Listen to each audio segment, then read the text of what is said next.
Hey man, it's me, Kevin Smith. I'm Elvira, Mistress of the Dark. Hi, I'm Kane Hodder. Hi, I'm Adrienne Barbeau. This is Fred, the Hammer Williamson. What's up? I'm Tiffany Shepard. Hey, this is Miko Hughes. Hi, this is John Cassier, the voice of The Crypt Keeper. And I'm Bill Mosley. And spooky nooches, man. And you're watching The Horror Show.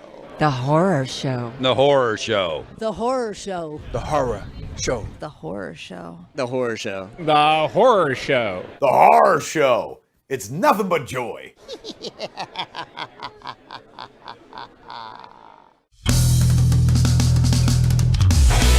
back, ghouls and girls, to the Horror Show.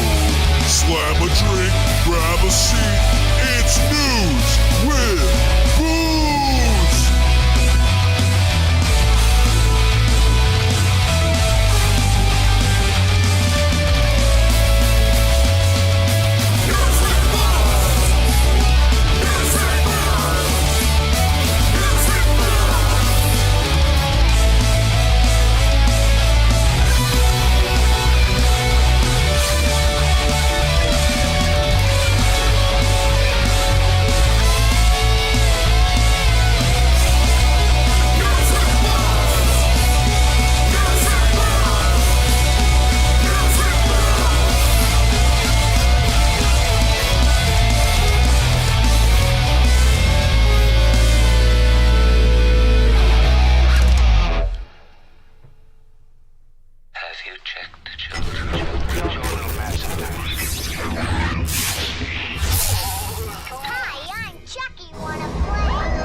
Papa, can you hear me? Guys, oh man, I think I'm in the sweet spot before I go. It's a possibility. All right, let me do this right. Hey everyone, it's Sunday. I'm Cecil Laird.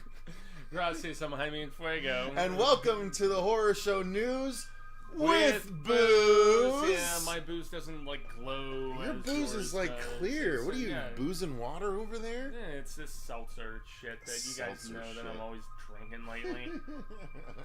All right. There's most definitely an abundance of the wine and just the beer and so on the last couple of days, and so yeah, you have to switch back to something that's a little more manageable on the caloric content. Yes. What's up, everyone? Thank you for joining us on Sunday here to do the news with booze, guys. We have 2 months worth of stories to talk about, which means, as you can see, we have 19 stories over here.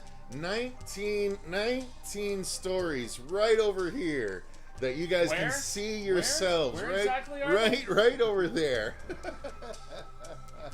All right, so I'll take it. We have a lot. We have a lot to discuss, but real quick, let's say hello to all the people in the chat. Please if do. you guys want to shout out, you better get your asses in the chat right now and actually say something as opposed to just hanging around. Indeed, but that's okay. If you're a wallflower, look, I'm not gonna come up against you if you're a wallflower. Yeah, you know, I was actually a fan of Dylan's Kids band. You're not bad. I don't know what you're talking about. All right. Jake Slider is in the chat. John BTK is in the chat. We got Eddie D. We got Movie Talk Plus. We got Joshua Serentine. We got Neuro DeMuz. We got Kristopher Muller, Movie Mike, and Darklight. Let's go. That's the one I read when I shouldn't have been talking. The Wolfman is here. Amos's story. I don't know. Sam Glass in the chat, Emily Edlund in the chat, Robert the Wolfman. What's going on, Robert? Let's see. Savannah, Christina Heffron earlier on. Hopefully still hanging in the chat. And of course, Spook Dev, none other than our buddy Media Kraken. So what's going on, everyone? Yeah, Brooke M just showed up. What's going on, Brooke? What's up? Brooke, your box has been in my car. You have a very special box coming to you. It is the Night House box. So I went and got her the movie and threw it in the box. Yep. Yeah. So she's getting the actual press box that we got for the Night House, and I threw the Night House movie in there for her in case she hasn't seen it. I thought I was going to get one. Nope, of you don't those get shit! boxes. You don't get shit! Damn it! Actually, I do have the other box, I think.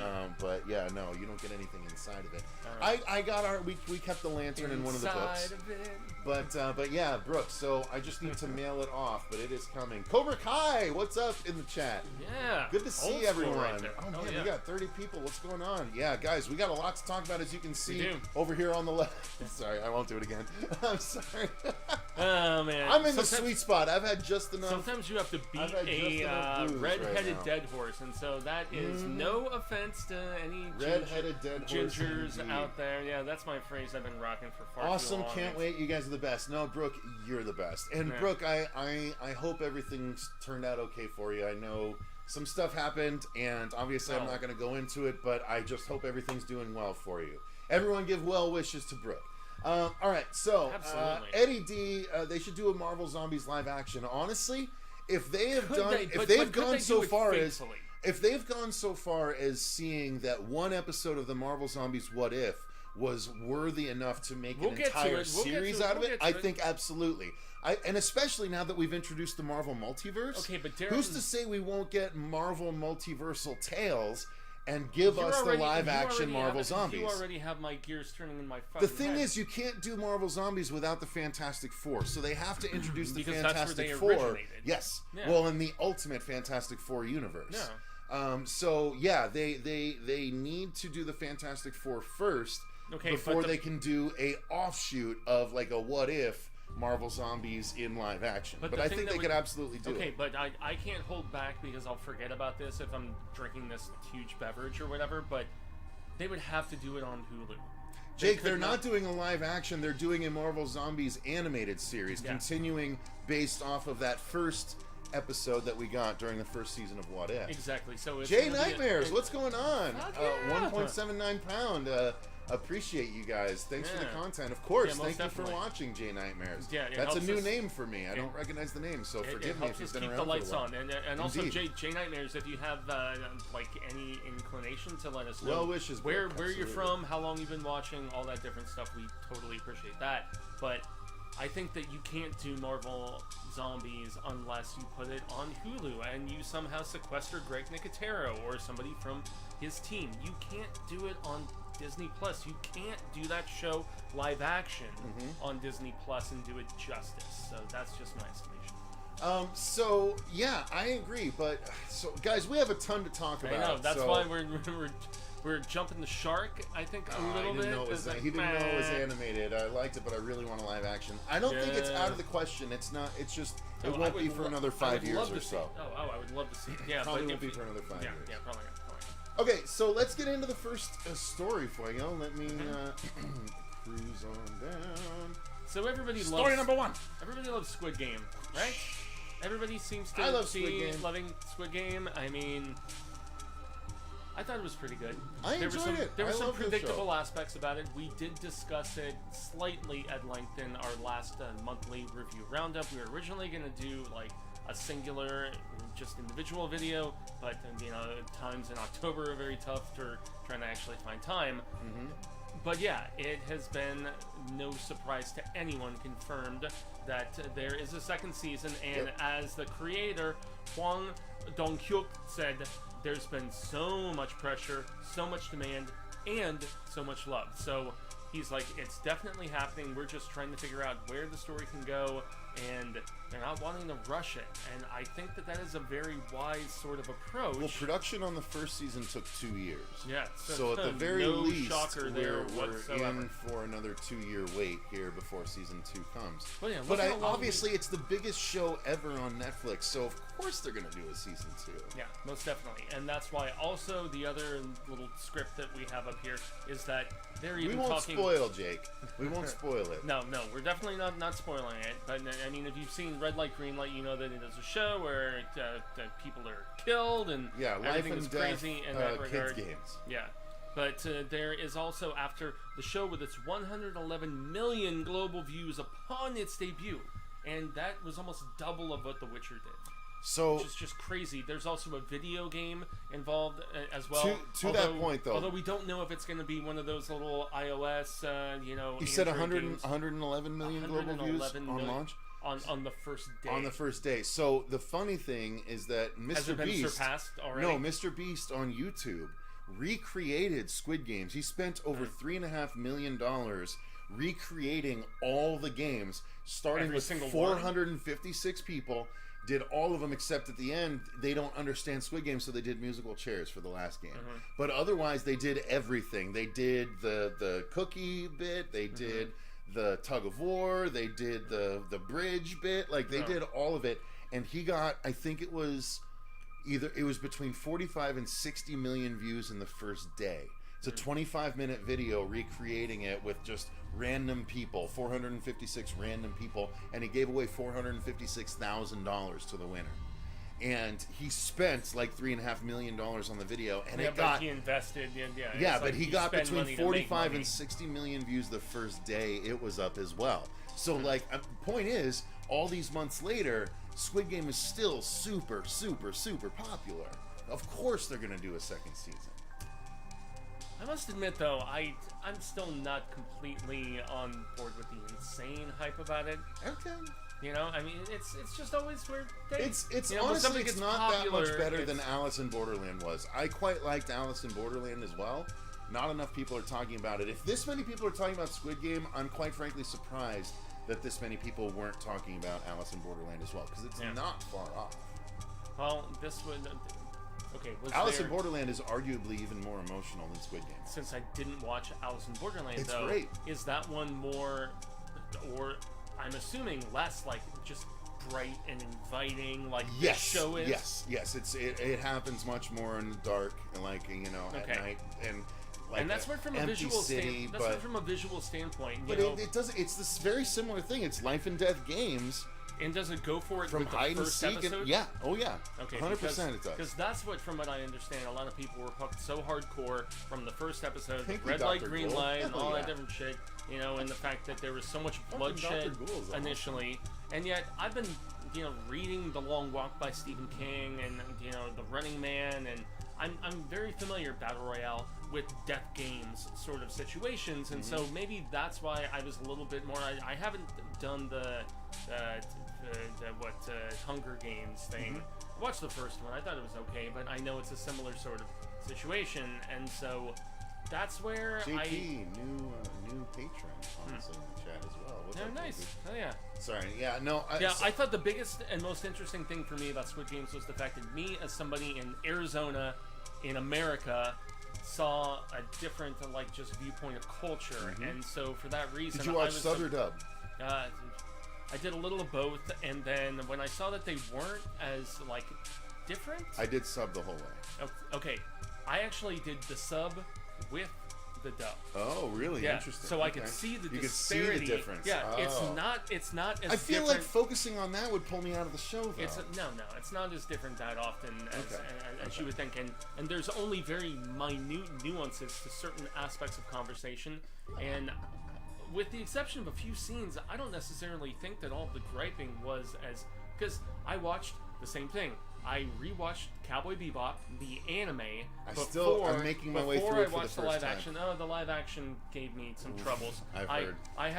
I had enjoyment in it, and in certain, and I feel like I need to take a drink, guys. I'm sorry. Cowboy Bebop, drink time. Okay, well, the live action Cowboy Bebop, I'm doing something on my personal channel in Fuegotainment where I'm gonna kind of compare the two a little bit, because there was a lot that I liked about the live action, but there were some changes that I really did not like, and some just additions and extenuations that Jet Black I is really amazing. didn't like. He's Jet awesome. Black is amazing in both, dude. Yeah. I mean, straight the fuck up. He's great in both. All right, so real quick, I want to address a few things in the comments here.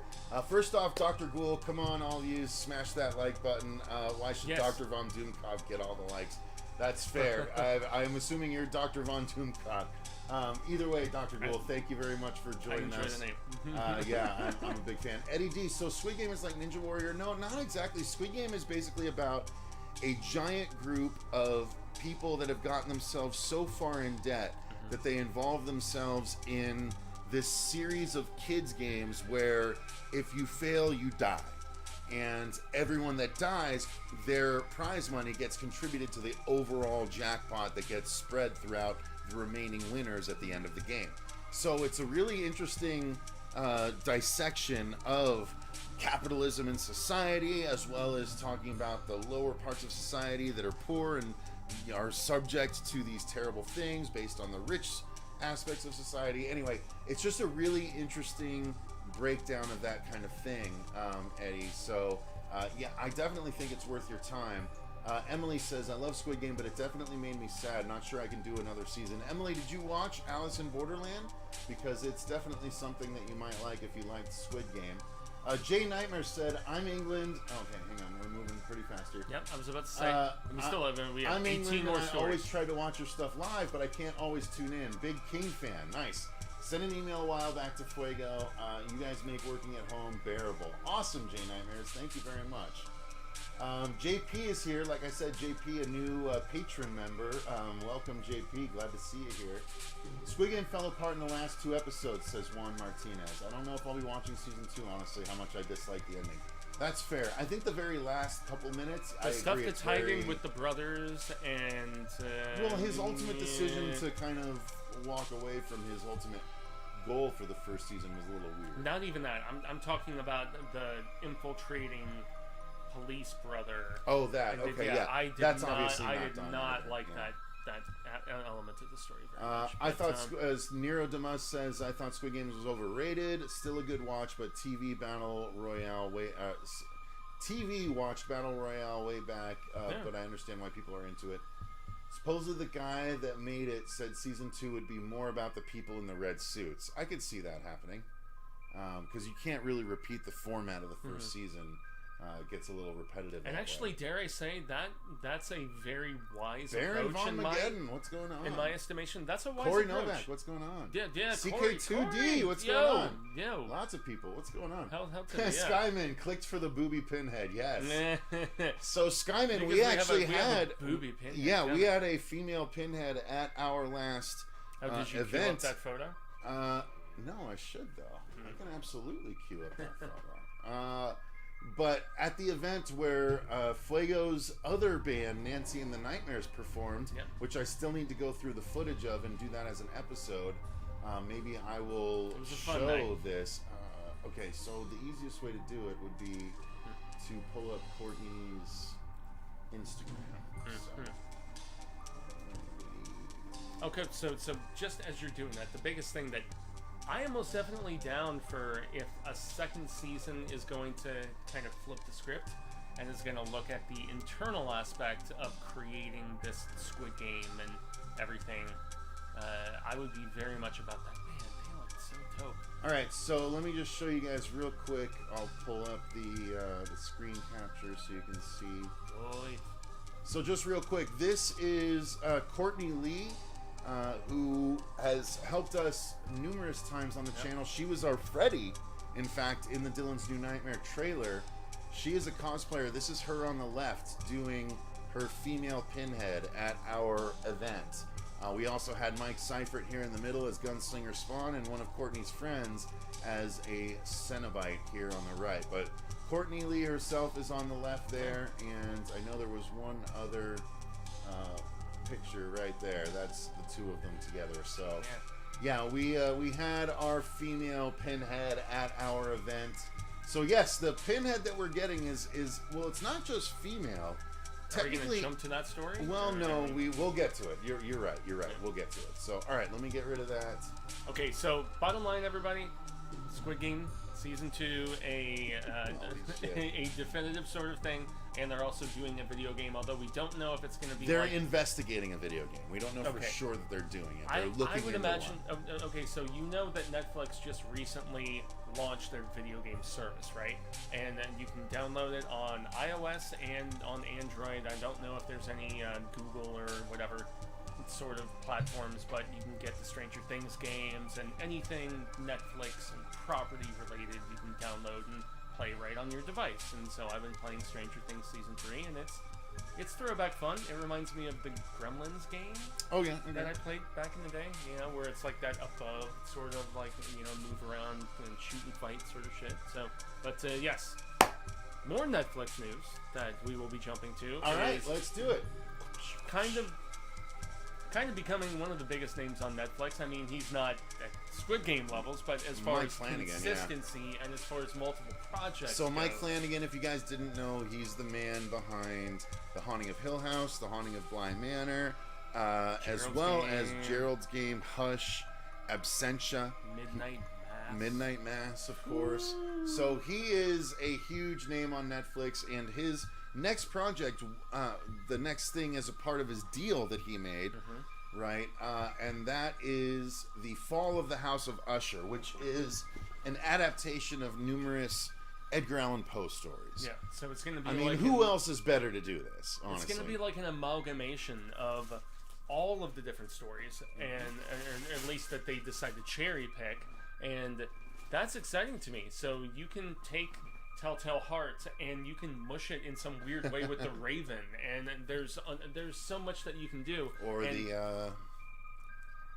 what's this one? Fall of the House Pit of and the Usher. Pendulum. I mean, well, yeah, that, and obviously the Fall of the House of Usher. Yeah, being, of course, you yeah. know, and then the main one. But yeah, he said that he's making this with his writing team to be something that just kind of. It's not like one episode is going to be one story, one is going to be the other. It's going to incorporate elements of all. Oh, of these really? It's and an be this ongoing weird... story incorporating it all? Yes. So it's like Castle Rock. That's where I have a little bit of worry. I don't like that. It's ambitious. I don't like that. It's I want ambitious, every episode to be a different Edgar Allan Poe story. Yeah. He said. Why would they not anthologize it? Well, he said that there's going to be the same cast throughout.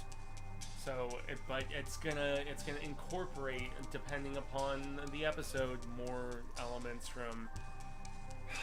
I am intrigued by the idea because I love Poe. And, Poe I love Poe too, but Poe and what a Lovecraft missed opportunity. Poe and though. Lovecraft are the two from the Americas right now. You're making it so much harder to write for yourself too if you have to. But that's where write to incorporate all that shit. But that's where I say the ambition comes into play, man. Well, you like Chapelwaite. Really Chapelwaite seemed like a similar sort of thing. Well, that was still springboarding from one particular property and then fleshing it out. Although that property took cues from both Poe and Lovecraft and a few others. A little bit of Shirley Jackson. I want to say he wrote Haunting of Hill House as well. Some of Cy King's like biggest influences. So. The House of Usher could be the place where all the stories are told. And at the end, they tell the all Black the and different Tarn breaks and swallows the house. Good. Yes. Cool. That's cool, Dr. Ghoul. Yeah. That's cool. I feel like I'm a poet. Yeah. I didn't know think it. and I would not doubt that. Poe is perfect for an anthology series. I agree with Cecil. Thank you, Movie Mike. Well, 100%. But 100%. Okay. 100%. It's gonna be anthological as far as where you're gonna. Well, honestly, we won't know until we see it. Right. So we can reach to every report possible and say, hey, they're saying it's gonna be one fluid story, and then they're gonna be like, oh no, it's gonna be a different one throughout every single episode, and we changed our mind. Yeah, it happened. But it's not gonna be different cast members throughout each episode. So that's the one thing. Yeah, we'll see how it goes. I mean, Hill House and Bly Manor were both of that same regard. That's true. So, and that's what this is being billed as similar. And then he also has the Midnight Club, which is the Kristopher Pike that he's doing. Right. Yeah, that's his next. That's his Very next deep. That's the only Kristopher Pike book I ever read. Oh man, and the Chain Letter was so dope. I never read Chain Letter, but it was really popular. The Last Vampire was awesome. Like those were some of the first books where when I graduated from R.L. Stein, before Stephen King, when I read Kristopher Pike, I'm like, there are people having sex in these books, and I'm like fourth grade. No. I'm like fourth grade, and no, it wasn't. Oh no, it was just like, oh yeah, and I thought it was great. And I still remember in Chain Letter. I still remember in Chain Letter where the girl gets in the car accident and the windshield glass decapitates her. And they made a Chain Letter movie, right? Didn't they? I don't know if they ever did. I'm pretty sure they made a Chain Letter movie. I don't know if they ever did. If so, I did not see it. Maybe in the 80s when the property was first made. No, I think it was like a 2000s thing. I'm pretty sure they did. All right, let's move on to the next one. Very well aware of this sort of thing.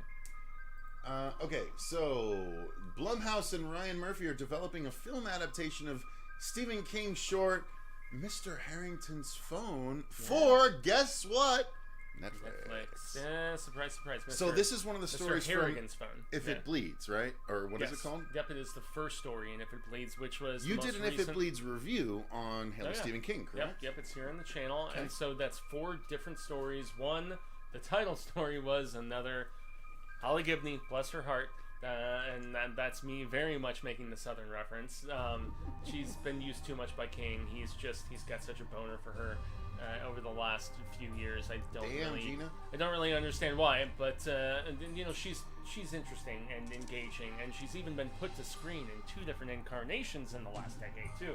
So yeah, she's very prolific and prominent. But Mr. Harrigan's Phone is another one of these King stories where an old man becomes very close friends with a young boy, and not in a Catholic way. Whoa. Oh, okay. And not in a Catholic way. Gotcha. No, it's very much, it's got some Hearts in Atlantis DNA to it.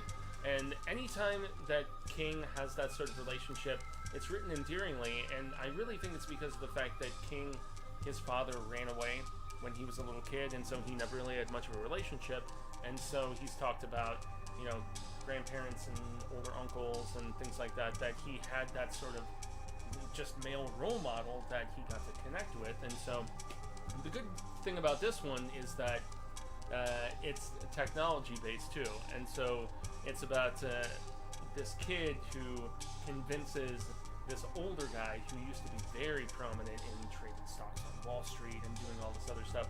He's like, no, I'm gonna buy you an iPhone, because he was like reading to him or something, or doing chores. I'm trying to remember specifics, but long story short, thank you, News with Booze, for lack of details, but you're good.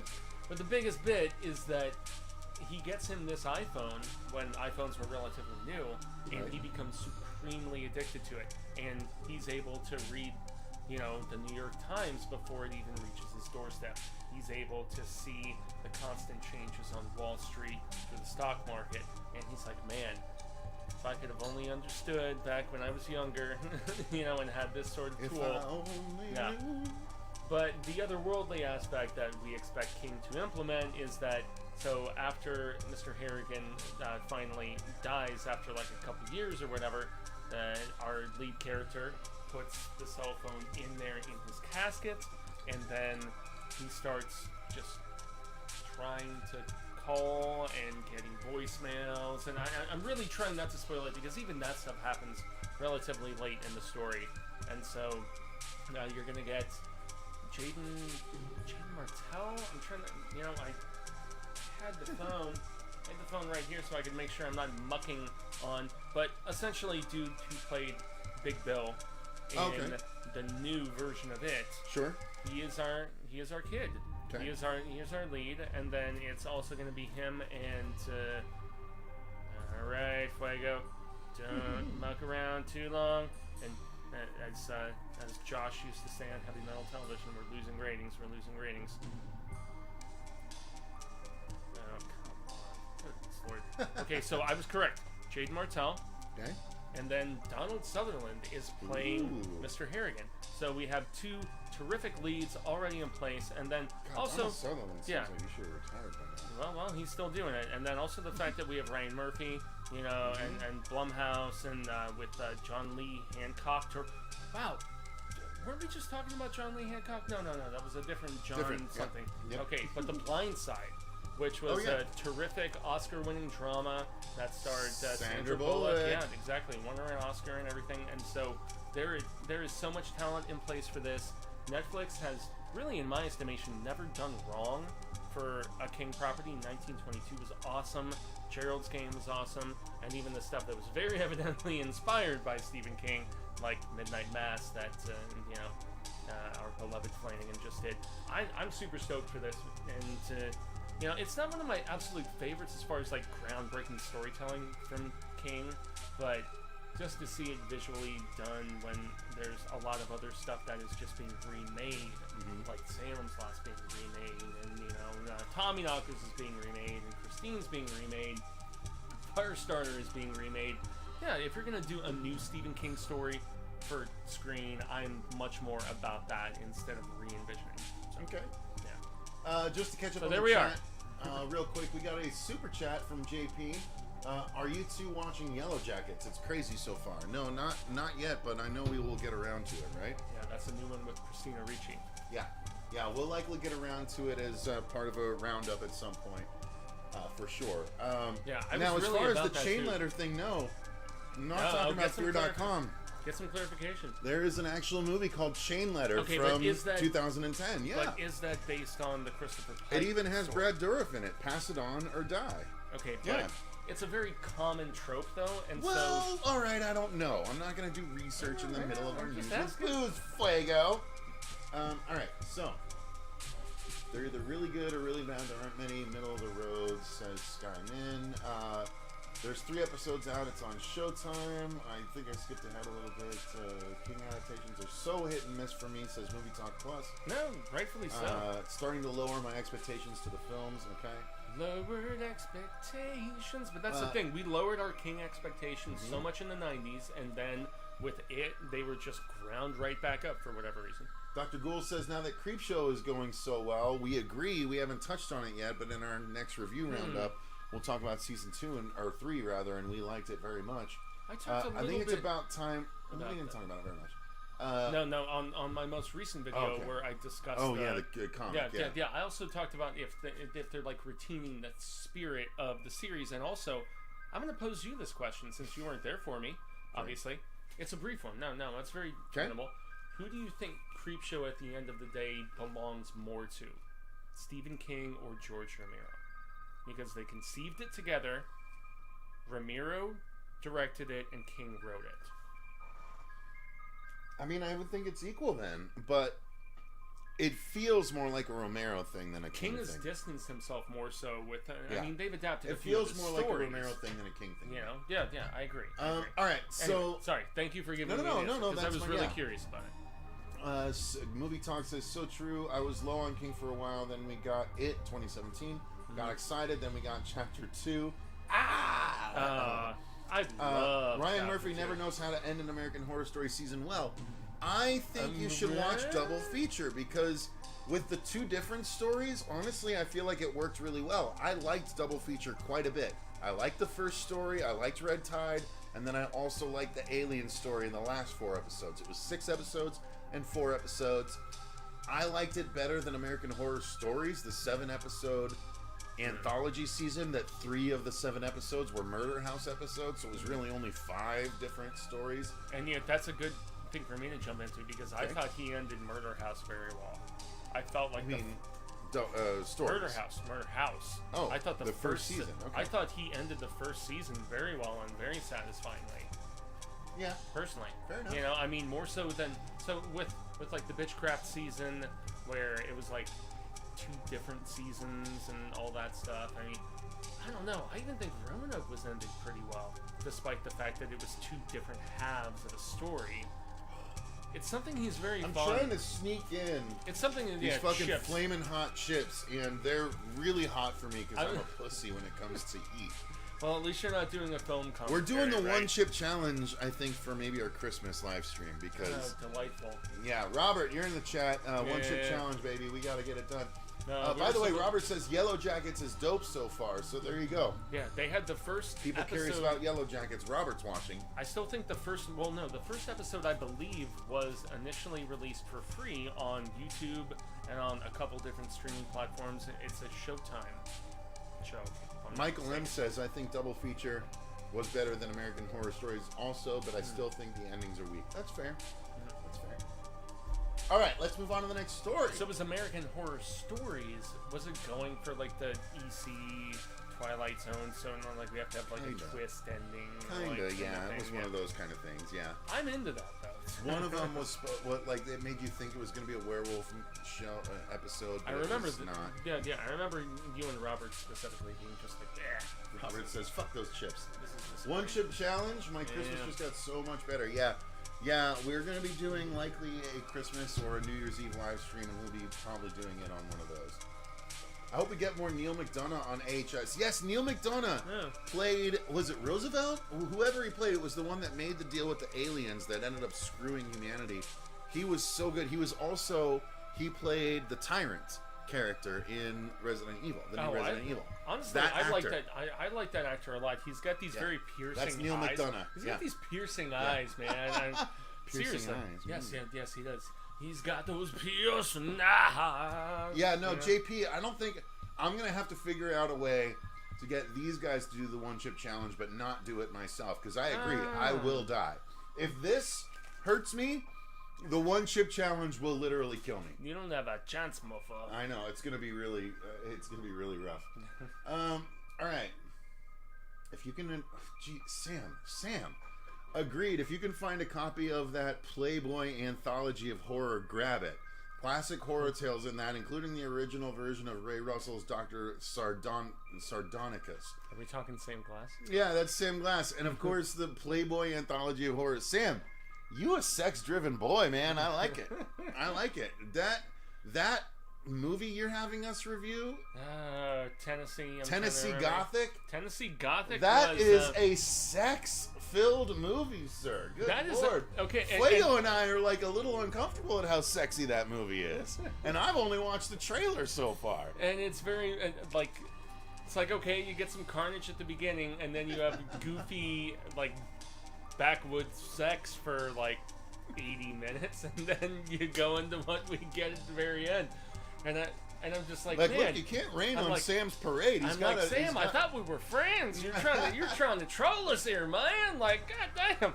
He's trying to troll us. Okay, when the trying to get us to come while we watch good horror. Sam, when I saw the preacher get involved, I was just like, what is going on? And I actually didn't even watch it was a DVD that he sent you, right?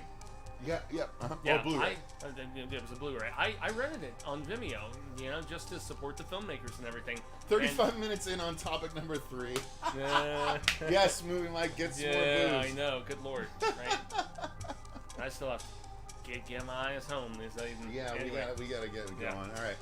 Okay, so to that end, let's move on to story number 4 of 19. Story number 4. So, the host filmmaker, Rob Savage, host, of course, being the Netflix movie that captured everyone's attention that was shot during quarantine, was a Zoom horror movie that frankly was brilliant and wonderfully, it was the new Blair Witch. It was the new, what's the other one that's like Blair Witch that this one kind of emulated? Come on. Oh, it was in my head just a second ago. I don't watch a lot of found footage, so for that reason. Oh, about Paranormal Activity. This was the new Paranormal Activity. This was the new Blair Witch. This was the new found footage movie, and again, it captured attention because it came out right around the time Tiger King did, when everyone was stuck at home during the quarantine. It was literally made out of necessity because of the quarantine. And that's where I will give them major credit for not trying to franchise the fuck out of Host, and the fact that this guy, that they signed the first look deal with. I have some Last Dab Dr. Ghoul, but it's from a couple of years ago, so I should probably throw it out. They signed the first look deal, this gentleman and it was either his writing or his filmmaking partner or whatever. And so, now they're going to make big budget films, and most notably one of them is going to be an adaptation of the short story, The Boogeyman. I don't know the Boogeyman. Who has not heard of The Boogeyman? Well, everyone knows The Boogeyman. We did a short. It's on TikTok called The Boogeyman. Okay, well, and if you've seen The Real Ghostbusters, you're familiar with their incarnation of The Boogeyman. Of course. Yeah, Stephen King's was a little bit different because it was about this guy whose marriage has essentially crumbled, and he's just like, my kids have been killed repeatedly by this boogeyman. Oh my god! And he's talking throughout the entirety. It's been made into a bunch of different dollar babies. Oh really? I think at least 6, 8, 10, maybe even more. Was there one in that festival that you covered? There was one in the festival that I covered, but it was one that I had not seen before because there was another one from the 80s that I have on VHS. Boo! So. Michael Myers is not the boogeyman. Ooh, look at that! I got some flaming hot Cheeto dust. Yeah. Okay. And I'm actually with you, Michael Myers. Like the boogeyman comes out of the closet, and he is a. He's gay. He's a. No. Well, I mean, he comes out of the closet. He could be. It's okay if he is. Gay people can kill, straight people, it doesn't matter. When it comes to murder, that was one of the big things about Halloween Kills. And I'm going to go into that. Man.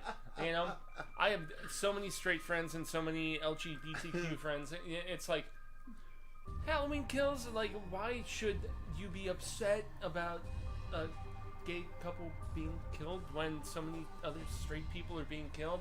I've had this discussion with a lot of my friends that are not straight, and they were like, what is the uproar about? You people are Not that there's anything wrong with that. Yeah, exactly. Nope, nothing wrong here. Exactly. All right. So, but the Boogeyman is interesting because it's... Tell me about the story. Well, it's just... it's very simple. It's a short story. You know, it's this guy recounting to a therapist about the fact that his marriage has crumbled, his kids have been killed by this Boogeyman. And if anyone has read it, you know the twist is relatively expected and whatever. I'm hoping... He's the one that killed them? Okay. As in who, though? He, the father. No? Okay. The psychiatrist? Oh, shit! Oh, damn, okay. Wow, you guessed it within a few minutes. Not that many characters. No, epic fail, guys, epic fail. But I am hoping with the with the amount of Dollar Baby adaptations of this that have been done, and like I said, I've seen at least a half dozen, if not more, to varying degrees of quality. The one that was done in the 80s that I actually have on VHS tape because they put that out with the Disciples of the Crow, which was the short adaptation of Children of the Corn, and then there was one other one which was directed by Frank Darabont of all people, which was about the woman in the room, or the woman in the death room, or in the death room. It was about this guy sitting there with his mom who wants her, you know, she wants him to help. Yeah, thank you, News with Booze. She wants to be euthanized, and she is being kept alive by machines and whatever. It was what actually got Frank Darabont's attention to Stephen King, and why he was able to work and, you know, adapt some of his stuff later after. We've got some... Okay, before we move on to the next thing, we've got some interesting things in the comments here. JP says, I'm gay. Chase is in the chat. Think the stereotypical piss poor characterization in the writing of the characters was the problem, Fuego. So, for anyone in the chat that's gay, I'm actually curious. There's a lot what of are you guys fluidity thinking of the with like, you know, preference of this. Well, I'm curious about their thoughts on the Chucky series, right? Because the Chucky series is bringing a lot of people that might not have been familiar with that aspect of society that are now familiar with that aspect of society because of the Chucky series. Something that I would briefly... So I'm interested, if any of you guys want to speak on that, I would love to know your thoughts on that. Because, again, we are two straight guys talking about the Chucky series, which has a gay protagonist for the most part, and I am curious to know what you guys think of how the show has progressed, whether it's been an accurate representation, a fair representation, a good/bad representation. I'm curious about all of that, just as a separate thing. No, and I'm definitely about that. And the one thing that I would at least contend, though, in comparison, is that, and you know, there's nothing like Sam Glass also contending. No, in the is chat that can speak on it.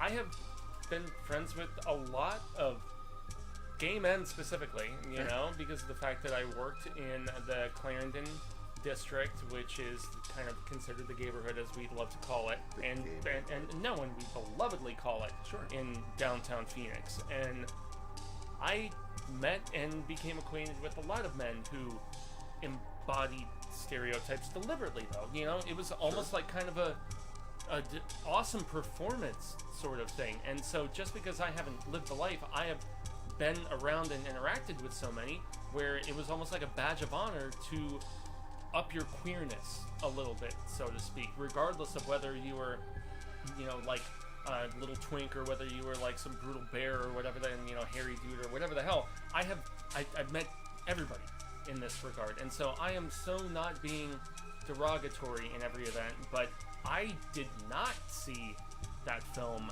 as being stereotypical in that regard, because, you know, especially with Halloween and dressing up and all the different stuff, like, I did not think that there was anything, you know, mean-spirited about the way that they, you know, portrayed John and John and what happened to them, and Big that's John, still, Little John? yeah, and that didn't make their demise any, you know, more or less, like, sad or whatever. They were just people to me at the end of the day, you know, people that I sympathized for and didn't want to see die.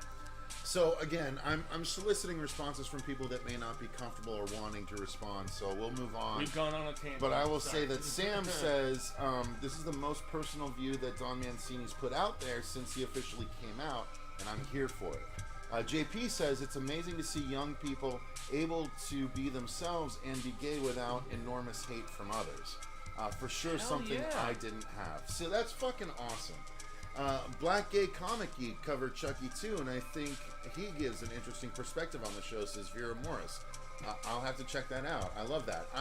I'm just trying to get a conversation going because I love the fact that it feels like the show is giving a voice to a largely voiceless section of the audience. So, I mean, largely yes, but thankfully much more so than ever having their voice heard. Yeah, agreed. Okay, so let's see. Mitch the Ripper says, I'm straight, but of the gay people I've known, I can say that there is no monolith as far as their personalities. The idea that representation is a thing is kind of off the mark. Fair enough, and I can totally understand that if that's the case. Emily says, I love the Chucky series, and I like Jake's journey to himself. I am pan or bi, and I feel Devin, his crush, is more bi than gay. More bi the gay. I'm guessing more bi than gay, such as Jake is. But I think it's very cool. So you appreciate the representation. I love that. I'm just glad that there's people that are feeling represented by the show because the show's quality, and I think the show is bridging that gap between straight people and otherwise. Honestly, and I don't even want to say just gay because it could be. Gay, pan, bi, whatever have you, you know. That's why I was like, any gamut. There was so much of a transitionary aspect as far as sexuality now, which people are realizing and embracing, and I think that's really good because I've had friends, and you know, one of my best friends growing up who dated many girls and whatever, and you know, now he's gay, but yet he still claims that he is bisexual, and that is very much about the person that he connects with, and so that's where this sort of fluidity is very important to understand, and don't pigeonhole yourself with a straight community, a bi community, or you know, gay community, whatever. And another thing is that we see stereotypes of everybody in modern media. We see, you know, the super effeminate gay man, and to you know, go into this, but yet we also see the just hip hop, you know, ghetto gangster, you know, whether Hispanic or you know, black or whatever. We also see the white trash, you know, sort of idiot. Like, no, that's very much a thing. I'm just not sure where you're going with it. No, I'm saying that if you've seen Trailer Park Boys, you know, which is from Canadians, and Canadians are some of the least racist sort of people that we know a lot of the time. The point that I'm trying to make is that, yes, stereotypes are inherent and prolific for certain types of people, whether race, whether sexuality, in every sort of medium of art, and I don't know if they're always good. And that's where I'm going to leave it at. News with booze. Yeah, yes, I thanks, don't know man. quite where that was going, so let's move on. I knew where I was going. No, I'm not saying it went anywhere bad or anything. I'm just saying it's probably best we just move on. So I was. You wanted to talk about Chucky, man. So. Okay. Yep. I love Nightbreed. Scared the mess out of me as a kid. That's a good transition. All right, let's go to the next one, which is all about Fatal Attraction. Yeah. So there's a Fatal Attraction TV series that is starring Lizzie Kaplan that's getting a series order from Paramount Plus. Now, Lizzie Kaplan killed the Misery role in the second season of Castle Rock. So having her be the crazy chick in Fatal Attraction is really a logical next step. Yeah, and that's this is one that we can probably speed through because of the fact that we know so very little information about the project, but ordered 2 series at Paramount Plus, and so for the uninitiated, Paramount Plus is, it's them trying to. How many different streaming services do we have now? We were joking about it before we even started this broadcast. There's at least like 10 to 15. Yeah. So it is going to be a actual limited series, and she's going to take on the Glenn Close character. And Glenn Close was boiling rabbits and screaming about, I will not be ignored and all this craziness. And, you know, I thought Lizzie Kaplan, when I was watching, like, the one where she's the caterer. It's totally eluding me. Someone said Fatal Attraction is a movie, not a TV series. Well, the original but this film, is a movie the original that they're film doing, right? is a movie, and they're remaking it as a TV series. I believe Happy Endings, if I'm not mistaken, is the title of the TV series that Lizzie Kaplan was on, where it was her and a bunch of different comedians, Ken Marino and various others, and she's not returning for the reboot of that, but she has shown, in my estimation, that she can play crazy, and I am all about it. I have always found her to be not only incredibly beautiful, but very versatile in everything that she has done. And yeah, the Castle Rock season 2 kind of sucked, but she was the standout in that. And so for that reason, when I read this casting, I'm like, shit, makes complete sense. Mikey D was so great in that original. Since we just recorded the game review today, I have to at least mention Michael D. Douglas, for God's sake, stop calling him Mikey D. I have always called him Mikey You sound D. like such a chaunch when you say it. I gotta be honest with you. I sound like somebody from Jazzy, You right? sound like Do I sound like I'm from fucking Jazzy? douche is what you sound like. Mikey D. Okay, for Michael fuck's sake. No one's ever called him that. Well, me, just now. Did Yeah, you hear? Yeah, just now. And that's why you sound fucking ridiculous. All right. In any event, Lizzie Kaplan in the Glenn Close role in a reimagining of this. There are a few remakes that I would give a green light to that I'm just like, yeah, that shit totally makes sense. This one does. Yeah, absolutely. You mean the one starring Lizzie C? You fucking douche. As I say, I would do more like Liz Cap. Oh my God, I hate you. All right. All right. Movie Mike Liz says, Cap. guard your pet rabbits. Hurt Minded says, Yellow Jackets is so dope. Would love to hear y'all's take on it when you get a chance to review it. Yeah. I mean, if that many people are talking about it, then, Dude, then we'll have to give it a look. The cast is so stellar. But we won't talk about it beyond. until it's done. So we'll just cover it in the review roundup from whatever month it finishes. Sam says, unless it's going to be another actor from Glenn Close's age group, this will be more like Poison Ivy or The Crush. Ooh, good wrong with point. those. Good point, Sam. Nothing wrong with Sam. those. That is so interesting. Because Once the again, fact that- Sam, very sex-heavy movies. Sam, what happened to you? Why are you such a sex bot? Like, I love you, but everything you like is like so full of sex. Why am I suddenly thinking of that song? Was it Mandy Moore before she got serious and started acting, where it was like, it's just a little crush? Was that Mandy Moore? I don't know. I'm trying to remember. It's just a I don't song know. that Like suddenly I comes feel in my like head. Mandy Moore is just I know the too Crush. young to talk about ever. I think the Crush was Alicia Silverstone. Just a Alicia little Silver- crush. I think it was Alicia Silverstone. In Yeah, the Crush. Yeah, with the and then with the Poison Ivy sunglasses on the was cover. originally. Poison Ivy was Drew Barrymore. Yeah, but then they did sequels. Yeah, I know. Did you like them all? Like, do you own them? Do you have the Blu-rays? I've seen them. Do you have them downloaded to your phone? Okay, well, that's the thing. When you're Along like with the Emmanuel movies. No, I saw one of those and it was just like, this is dumb. No, when I was 12 years old and I was trying to illegally rent stuff at the video store, I think the second Poison Ivy was Alyssa Milano. Which Glenn is Close still, was 40. Lizzie Kaplan is almost 40. I didn't realize that. Yeah. Wow. Yeah. Interesting. But I mean, back to Poison Ivy, and the important thing here. Sorry, forgive me. I didn't mean to derail you. I think Alicia's okay. So I think Alyssa Milano was the second one, and then Alyssa Milano.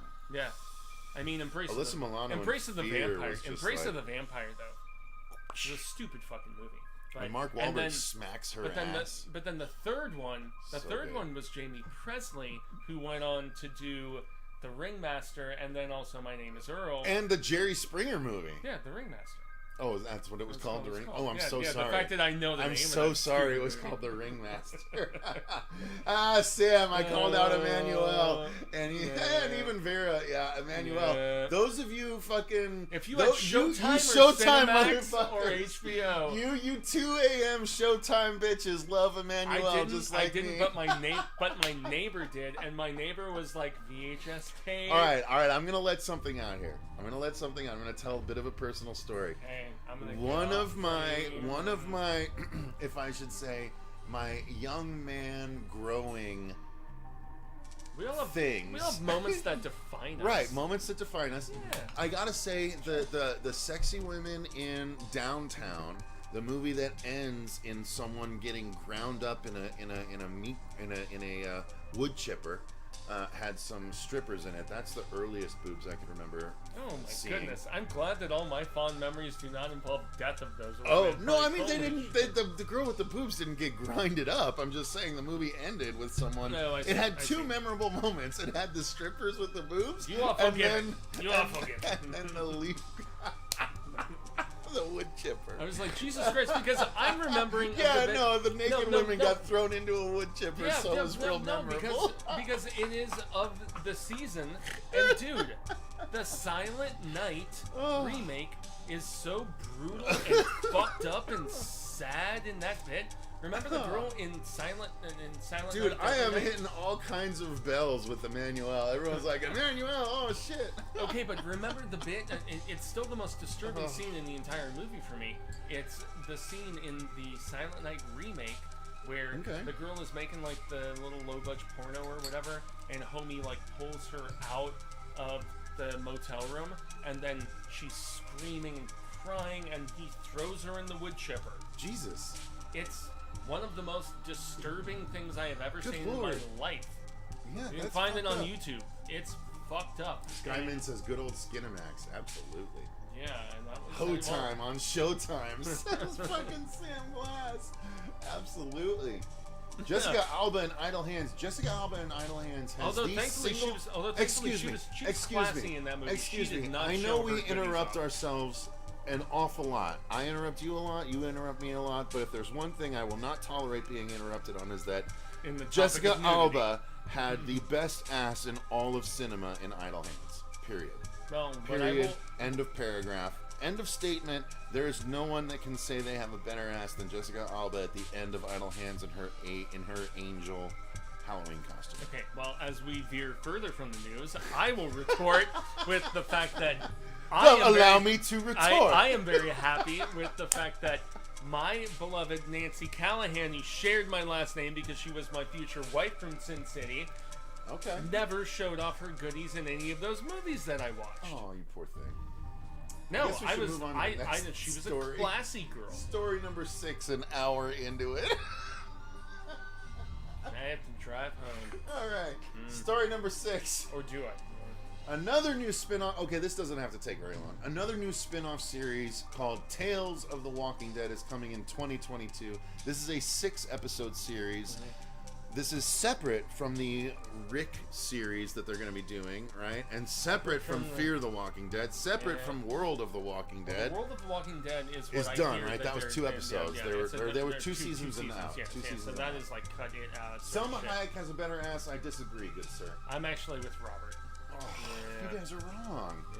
You put Selma Hayek's ass next to Jessica Alba's ass, and you will have your face buried in Jessica Alba's before the end of the night. Well, I can't don't- talk like that. I really shouldn't talk like I that. respect And I both apologize. of their. I respect both. She was of only their 17 asses in so Idle much. Hands. Yeah, so you better chill. I'm going to go ahead and retract every damn thing that I've just said over the last 5 minutes. Oh my Was God. she? Really? That doesn't seem right. That doesn't seem right. That doesn't seem right, Skyman. Please tell me that's Then again, wrong.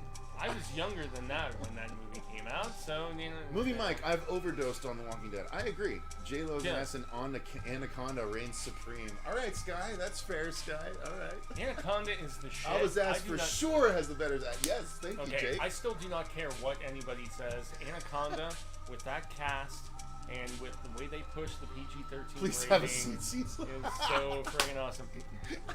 No, because you don't want to. You don't want him to. just predatored me. You don't want to stay.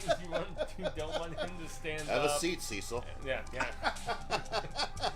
But if he stands up, he'll like break the monitor. You know. Chris so- Hansen, what are you doing here?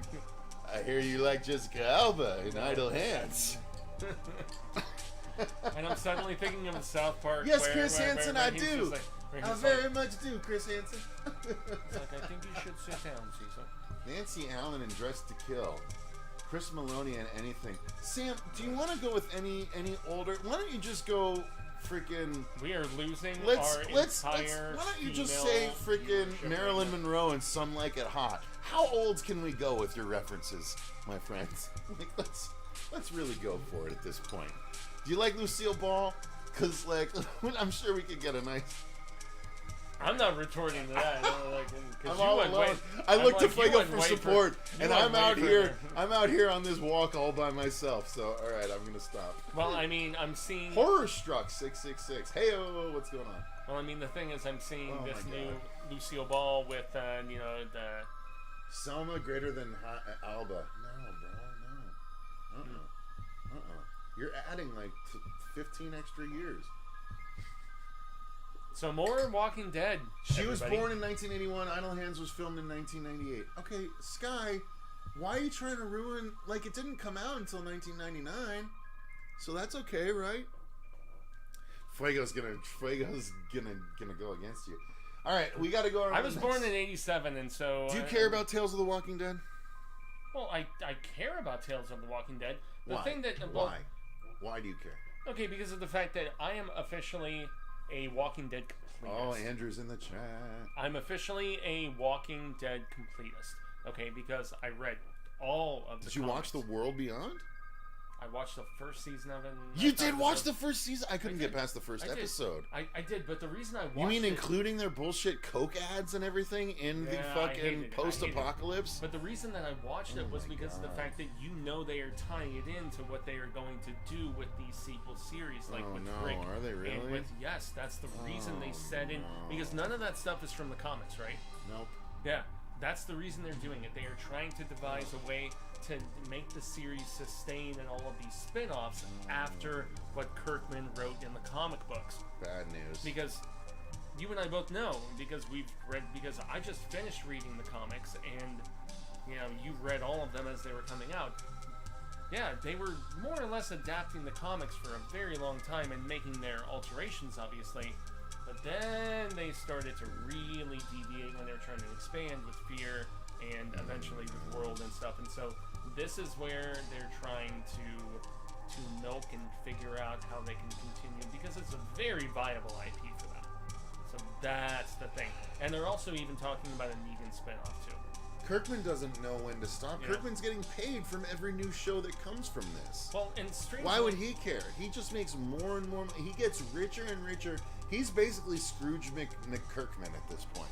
Well, and isn't it very funny how he decided to finally walk away, and yet he's still gonna make money. He's still gonna be a consultant on the new show and continue making money, even though he's not writing the original stories that everything is based on anymore. So why wouldn't he? He has essentially been like, okay, he created the world. All of this happens in. He was like, but he was like, I was the writer, director, creator, and now I'm gonna step off and just be the EP and make all of this money. Yeah, I'm just gonna collect checks. Yeah, it's fine. Yeah. That's exactly what he's doing now. Wouldn't you? Invincible's great though. So Invincible is amazing. Invincible's great. Well, and eventually we'll get Thief of Thieves. And also, do you know what I just watched the other night? Totally off topic, everybody. Has anybody in the chat watched My Heart Won't Beat Unless You Let It? It's the new movie that came out. I think it was on the festival circuit as early as 2019, but it finally came out a month or two ago, a couple months, whatever the hell it was, on VOD. It's with Patrick Fugit. Booze redefined off the rails. Yeah. I didn't even see that that's what Andrew said. Yeah.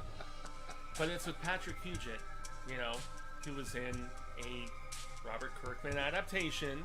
What is on topic? Wait, sorry, the chat's amusing me. You're boring. Okay. Just kidding. I'm kidding. Oh my god, he's gonna take that seriously, you guys. He's gonna take it seriously. I'm making a joke. He's gonna take it seriously. Oh no, I was looking more at what Michael M said, but have we been on topic? What is on topic? No. Yeah. Kirkman is like John Carpenter at this point. When a new Halloween film is made, John happily cashes them royalty checks.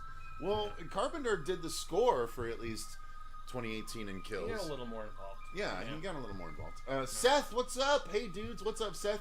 Seth, if you didn't see on the Patreon, I put our Big Bad Wolf review up today. Okay, so we're not obviously excited about Tales of the Walking Dead. Let's move on to story number 7 since we're an hour and 10 minutes into this already. New live action series in the works based on the classic cyberpunk horror title System Shock. Now, never played this video game, so this is all this is what BioShock emerged from. Okay, First so there it- was System Shock, and then BioShock emerged. Okay. And then we got, obviously, the second BioShock, and then BioShock Infinite. So System Shock is the more horror-related origins of the BioShock universe. I never played System Shock, but I'm very excited to know that there's going to be a live-action universe based on this sort of cool aesthetic that was expanded on in BioShock. System Shock is good shit, says Skyman. Yes. Is Fuego an emotional drunk? Because I feel that. In the certain... We all are. In certain We all are. situations. Dude, where, if I've had you know, drinks and I start thinking about the cats that I've lost in the past 3 years, dude, honestly, let's have a contest. Who can cry first?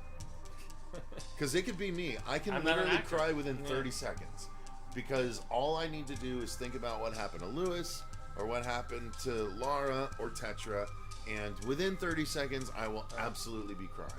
So, yeah. You guys have seen me. I don't need to cry on this stream. I've cried on too many streams recently. Like a bee. You just challenged me to a cry stream, Bounce. Dude, I'll challenge anyone to a cry-off. I've been thinking about how to craft a live stream around, get some YouTubers that think they can do their rendition of a really emotional scene from a horror movie. Because I would want to do the scene from Frozen, where the chick is talking about her dog at home waiting for her. Just left back Right, there. just waiting for her with people. Oh, I'm gonna cry just talking Is about that it. Is that Joe Lynch, if I remember? No, that was Adam Green. Adam Green made Frozen, and she's just talking about the fact that her dog, her puppy, that's waiting, she's like, the puppy's just gonna come to the door anytime anyone walks by my door, and it's just gonna die of starvation.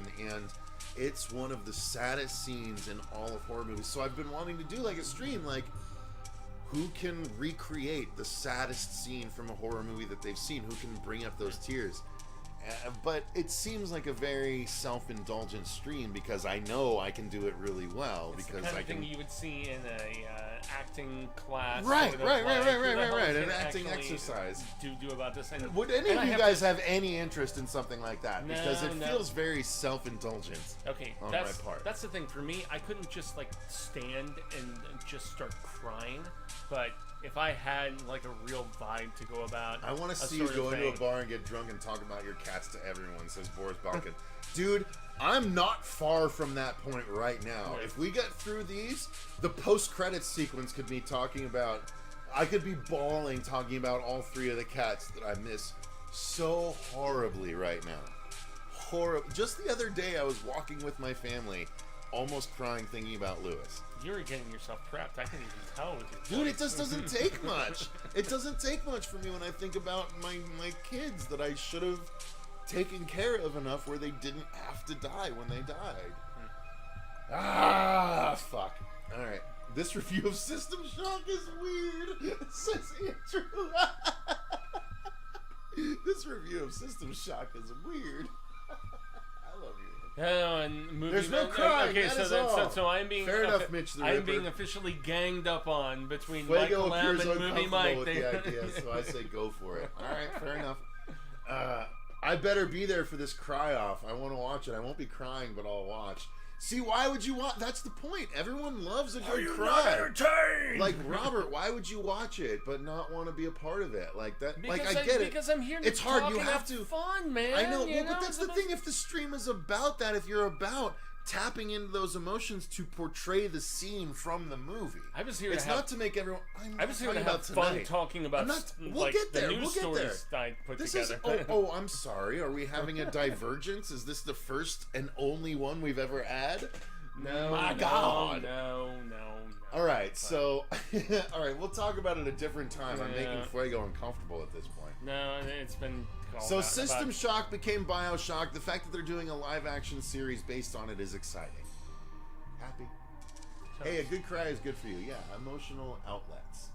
I cry when I think of Halloween 6. I agree. Paul Rudd did such a good job, and the movie around him was such crap. Okay. Well, since everybody is still talking about crying, yes, I'd love a good cry. I'm very much on about a good cry, man. And I mean, just most of my good cries entail this year. Hubbard says I don't like crying. 3 rewatches of Midnight Mass. 3 rewatches. Wow, of Midnight so Mass. you've watched it 4 times? I've watched it 4 fucking times, Jesus. man.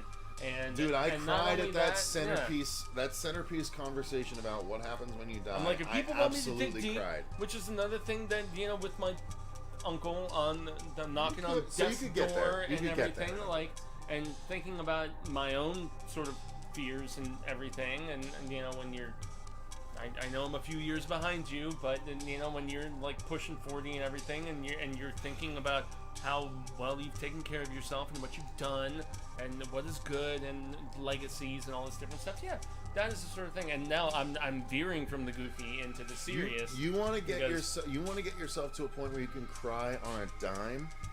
You have a kid and you have yourself a horror brain like mine, because the fact that my horror brain has done me so well between 20 and 40, because it helped me come up with so many cool fucking horror ideas and writing and stuff like that. My horror brain is awesome. Now I have a kid, and my horror brain is still there, and now I imagine what happens if we don't have the gate set up. He's gonna tumble down the stairs and crack his head open, and I'm gonna have this. That's I'm far gonna have. scarier than I'm gonna anything you have could the potentially Phil see. from Child's Play 2 thing where Soren's head is gonna be cracked. Like, I have the horror brain that will paint that picture for me that I never ever want to see now that I have a kid. It's the most fucked up fucking thing. Anyway, story number 8, Fuego. There's an animated Marvel Zombies series that has been greenlit from Disney Plus based on the one episode from the What If series. Now, what do Flower Cecil? All right, I'm gonna look at the flowers. It's gonna be over real soon. Yeah. No, I can't look at the flowers until my son's at least 18, Chase. I want to be around for him. But pushing 40, no. Well, I'm all right. Fair enough. I'm after 40. I don't think I said pushing 40. I said pushing 40. Oh, okay. All right. Yeah.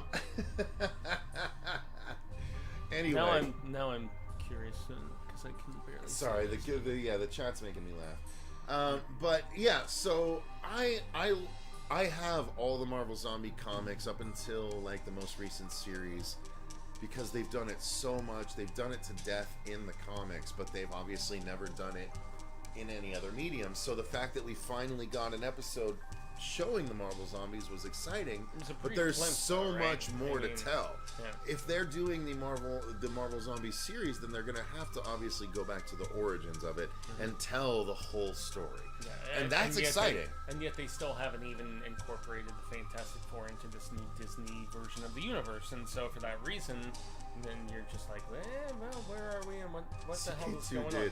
CK2D says, "Oh my god, after you have a kid, it's 6 times worse." I just like that it's 6 times, like a quantifiable number for CK2D. It was 6 times worse for me when I had a kid. It's a horror number. It's 6 times. It's either Fair enough. 6 or Fair 13 enough. or Yeah. whatever the hell it may be. But yeah, I'm very curious about this, despite having not watched the video series. Sure. Or read the comic series, rather. Well, I have a few of the volumes of the comic series, and I know that they've just crossed made so over. many. Well, they crossed over with Army of Darkness, and they did a lot of different shit. Robert Kirkman, our aforementioned, zombie specialist, after George was somebody who wrote a lot of those volumes, and so. Yeah, it makes sense, but you need to have it at the right station and the right sort of. Disney They do seem to be relinquishing some of their constraints, depending upon where they designate a project to be. So Hulu, which is where we're gonna get the Alien series, and where we still get all the FXX stuff that jumps over from the cable network. Yeah, they're still okay with very R-rated material there, and yet the Marvel property, that's where I wonder a little bit how much they are willing to relinquish, because they could probably just make it a World War Z sort of thing where it's more of a PG-13 and, take it back sort of thing. And how many of the popular heroes and stuff would they potentially show? Like, will Thor be going around with his cinder block and smashing fools? No. Movie Mike says, ever since my dog died, I've become so sensitive to the death of a dog in movie or book. Yeah, dude, that's what happens. It's. I have cats, so I hate seeing cat death in movies, like The Exorcism of Emily Rose, when she kills a cat in the barn. It fucking bums me out. Skymin says, my mom actually says she can't watch gory movies, especially involving kids now in her 40s, even though I'm now 26. Like, wait, why did it take that long? She was okay watching movies until a certain point. Like, I can imagine her dying up until now. Well, I can honestly chime in right there and be like, my dad used to love watching new movies like Die Hard and Aliens and really violent, crazy shit. And then he backed off over the years, and he doesn't really seek out a lot of that stuff anymore now that he's older. So, yeah, I guess it might be. Why. I guess it might be a thing. I have this show, and I love horror, so I'll keep watching it. But man, stuff certainly hits different now. So. All right, let's move on to the next one. Next story here, which is that Darren Lynn Bozeman, he from the Saw franchise that did Saw 2 through 4 plus Spiral. Yep, he just did the most recent. Yep. Correct. He is now doing a horror movie called Cello, and it's going to be starring Tobin Bell from the Saw franchise as well as the gentleman in the middle, Jeremy Irons, is apparently going to be in it as well. Yeah. So we've got lots of talent involved. I'm trying to get like a slight bit of a synopsis on this. I mean, more so than anything, especially after Tobin was not involved in Spiral, and he seemed a little perturbed in some of the interviews that I read about him. But like more so than anything, he was like, "I'm just happy that the franchise is continuing on, and I'm not gonna harbor any ill will." Which I he thought did was 2, very, 3, and 4, Sky. Yep. Yeah, and I thought that was very classy on his part. But if we're just gonna jump really quickly into it, so yeah, 2, 4, and Spiral. Goodness Lord, man. Slowness of, but Deadline reports on the film that's described as a English and Arabic language horror movie. So definitely, yeah, like just different influences culminating together. Shot in Saudi Arabia. This guy says, "Fuck yeah, Jeremy." Jeremy Irons. That's Scar from The Lion King. Yep. Yeah. Also, Simon from Die Hard with a Vengeance. Yeah, the third one. Yep. The best one. The brother of the other. The best one. Would you contend? I think Vengeance is better than the first movie. Yeah. I enjoy Vengeance more than the first movie. Those uncomfortable situations where he's walking around with the sign and all that. It's shit, so good, so remembering the guy talking about how he plays the lottery with his badge number every time, and Simon is great. Samuel L. Jackson, great. Yeah, I like Die Hard 3 better than Die Hard 1 personally. No, with a vengeance. Die Hard 3 isn't a Christmas movie though. Die Hard 1 is a Christmas movie. Yeah, because both 1 and 2 are Christmas movies. Technically, yeah. They are so Christmas movies. But this one is, the film tells the story of an inspiring cellist who learns that the cost of his brand new cello is a lot more insidious than he first thought. Okay, so they're really not giving us. No, I never looked at the much of anything in that regard. But yeah, shot on location in Saudi Arabia and the Czech Republic. I'm really wondering if this is going to be one of those where they got a named director and a couple named actors to be in it, and it's just maybe, I don't know, one of those name sort of situations, and there's nothing else that you can really say. It doesn't sound like much based more on than like territory and location and so on and so forth. I'm hopeful for it though, based on the talent. So the next one is that we are apparently going to be getting a horror comedy film from the Foo Fighters and director B.J. McDonnell, a secret horror comedy feature called Studio 666. Yeah. And it's coming in February, and nobody knows anything about it. and we don't either. Apparently not. So yeah, it's a top secret project from the Foo Fighters and B.J. McDonnell. Yeah. So there you go. That's what I'm trying to look at B.J. McDonnell. He had a couple of things that he did. Okay, so Hatchet 3 was what he directed. He did Hatchet 3. Fair enough. I knew there was something. Okay, what were your thoughts on Hatchet 3? It was better than 2. Okay. Was that the better first than 4, 2. Okay, was that it was the second best behind 1. Okay. Was that the first one that was not directed by Adam? Yep. If I remember correctly. Yep. Okay. Correct. Yeah, February 25th of next year is when it's going down, and I'm trying to like double check on some additional deets and so on and so forth, but goodness Lord, the Wi-Fi is... Ben is right. The Perfection is also about a cellist. It's just not called cello. It's called Perfection. Okay, so the way, and this intrigues me at least a little bit because I'm thinking it's going to be kind of a faux documentary sort of bit. It is being described as by Rolo as a hard day's night of the living dead. Well, Ben Grimm says it's about them recording an album in a haunted house, according to Deadline. Yeah. So that sounds more interesting than what you just read. Well, there was a paraphrase. Oh. From. Either way, yeah. That sounds more interesting than what you just read. The original Saw and Halloween have that in common, and they're the best of their respective franchises, and that studios learned little from those successes, says Mitch Roper. That's fair. Hatchet 3 was top 4 of all the Hatchet films. Really? Yeah, because there's only 4. Well, no, I mean, you can say the third was the best of. He's saying Hatchet 3 is in the top 4 of all Hatchet films, and there's only 4. So it's in the top 4. Okay, so it's the worst. Guys, Hatchet 3 someone explain the joke to Fuego. Hatchet 3 is in the top 4. So it's the worst of the. She's just saying it ranks amongst the other 3 because it's in the top 4 because there's only 4.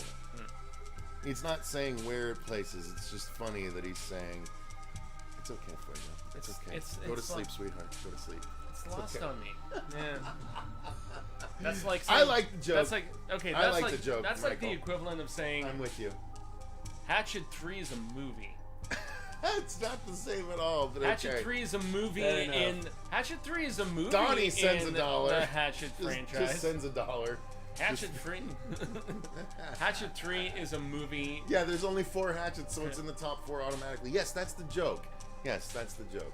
That's the fun. Gotta love the on the nose. Fuego face pumps. It's Dr. Cool.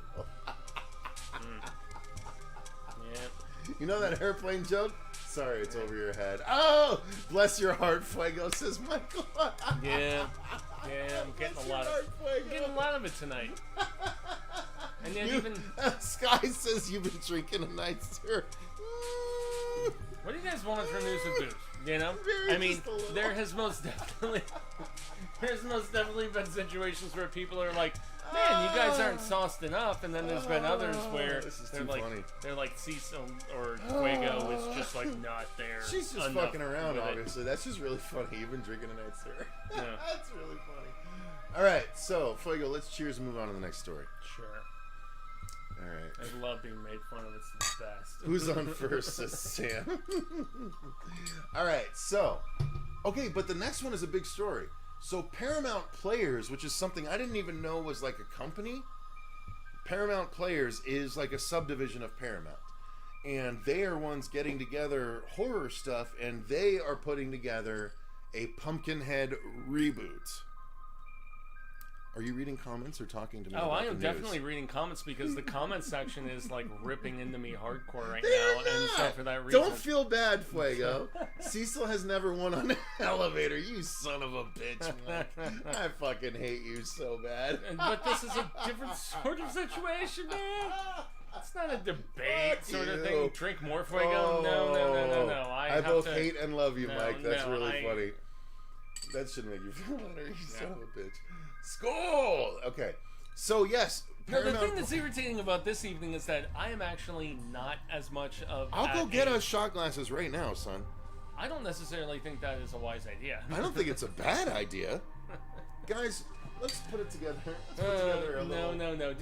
Do not ask them anything. Because this group of like dedicated, very awesome, amazing people, you guys have seen me far more thrashed. Yes. I don't know if it's because of the fact that I was like eating so much turkey and drinking wine this past weekend or whatever the hell. All those leftovers, goddamn, they were ruthless. If you can see me trying to formulate a pretty decent plan at this particular point, I'm just gonna get brutalized. I am very much. That is the tough thing about a news. You gotta look at her poll. That is the tough thing about a news with booze, dude. Where the news with booze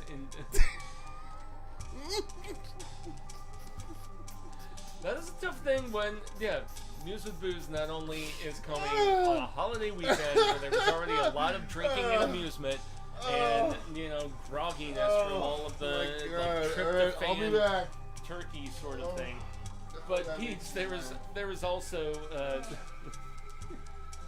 there's also 2 months of stories to put forward. So I think we're alone now. Did anyone hear that she fucked that song up? That was really funny. And then she apologized on her Instagram.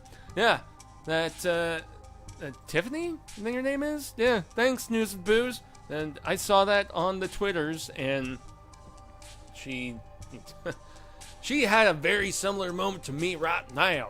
What I'm gonna say is where she got mad and she got pissy when she couldn't do her song. She lost her voice, or who knows if she was News with Booze in it. Wink, wink sort of situation. But I'm actually going to veer away from that sort of silliness because I watched a film that I don't know if we were even going to get the chance to talk about, guys. But yeah, it's called The Beta Test. Has anybody seen The Beta Test? So, The Wolf of Snow Hollow, I think, was the previous film that Jim Cummings did. That shit was not what I expected to be. He once again plays a major asshole, idiot, psychopath, but he seemed more in like his element, so to speak. He was in the trying to fuck over all the WGA people, and he was that sort of entity that was just nasty as far as Hollywood stuff goes. But the reason I make okay, I'm not going to make that comparison. Damn, if I already said the game, that would really stink. But I just did. So, it's about a game that you don't necessarily know if it's actually transpiring or not. Best way I could describe it. And the key aspect is not some sort of visceral, violent indulgence. It's more so about a potential of high-profile infidelity. And I dug this movie. It's streamable for what, $5, $6, $7, whatever the hell it is right now. So a significant amount less if you want to get some friends and whatever together. The more I've thought about it, comparing it to David Fincher's best film is not even that much of a spoiler because of the fact that it entails a game. And yeah, I don't see as much like similar DNA. So yeah, still chilling. News and Booze. I don't know where Cecil is or when he is coming back, but there's anybody else who is I got a bong, says Donnie. So there's most definitely imbibement, even if you are not of the sippy variety and so on. But December, I mean, scary horror films. What the hell is the best thing that comes to mind? There is that new Krampus Naughty Cut that we are going to be doing a commentary of, which is pretty dope. Very excited about that. If I'm not mistaken, there is that new Silent Night that is going to be emerging. The one everybody has been reminding me about recently is the one with motherfucking Mickey Rooney of all people. Silent Night Deadly Night 5, where he's the toy maker. I remember specifically seeing the cover of that movie as a kid, where the child is sitting near the tree and there's like the evil bear and all that other stuff. Nightmare fodder, nothing beyond that. But yeah, is there any horror scary bit of information that you would like to throw out, whether it's like comic, whether it's film, television series, whatever the hell it may be? Because the chat has gone dormant with me being the solo person. They're all disappointed in the fact that I have imbibed more and that I'm in a slightly so-so mood. Oh, okay, so am I on my own for this one? I didn't say that specifically, but That's what it sounded like. It's Paramount Playa, says Andrew. yeah. Fair enough, Andrew. I guess I just need to endure more thick skin and like what.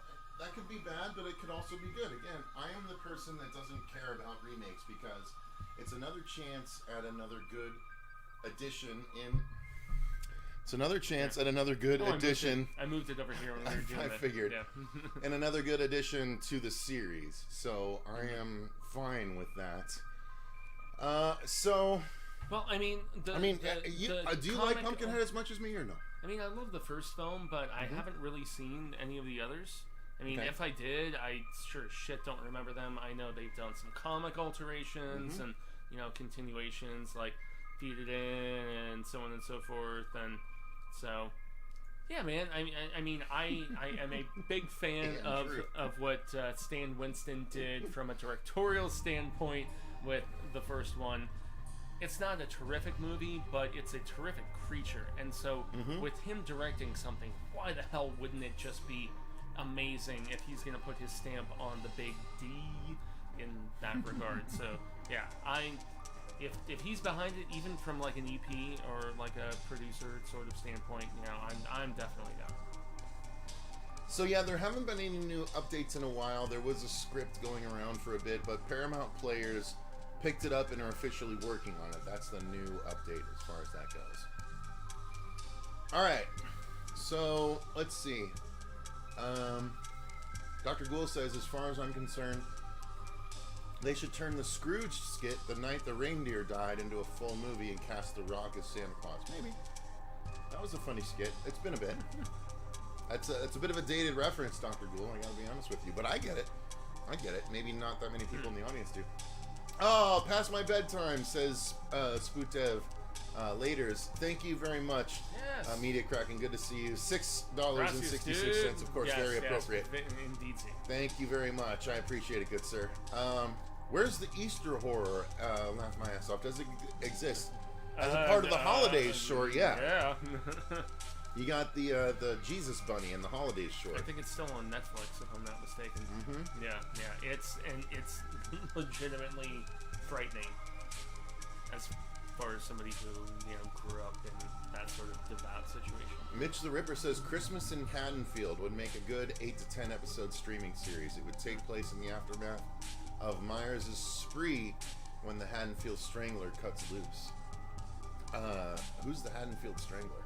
I don't think there's enough there if it's not Michael Myers to make it interesting. So, yes, we did a reaction to the Black Friday trailer on YouTube. Michael M is totally right. Critters 2, dude. Critters 2 is a great Easter. Yeah, well, Easter horror. Oh yeah, perfect. Yeah. That is a great Easter horror. Absolutely. Grandma got run over by a reindeer is perfect. Easter bunny, kill. All right, let's move on to the next home story. From my house, Christmas Eve.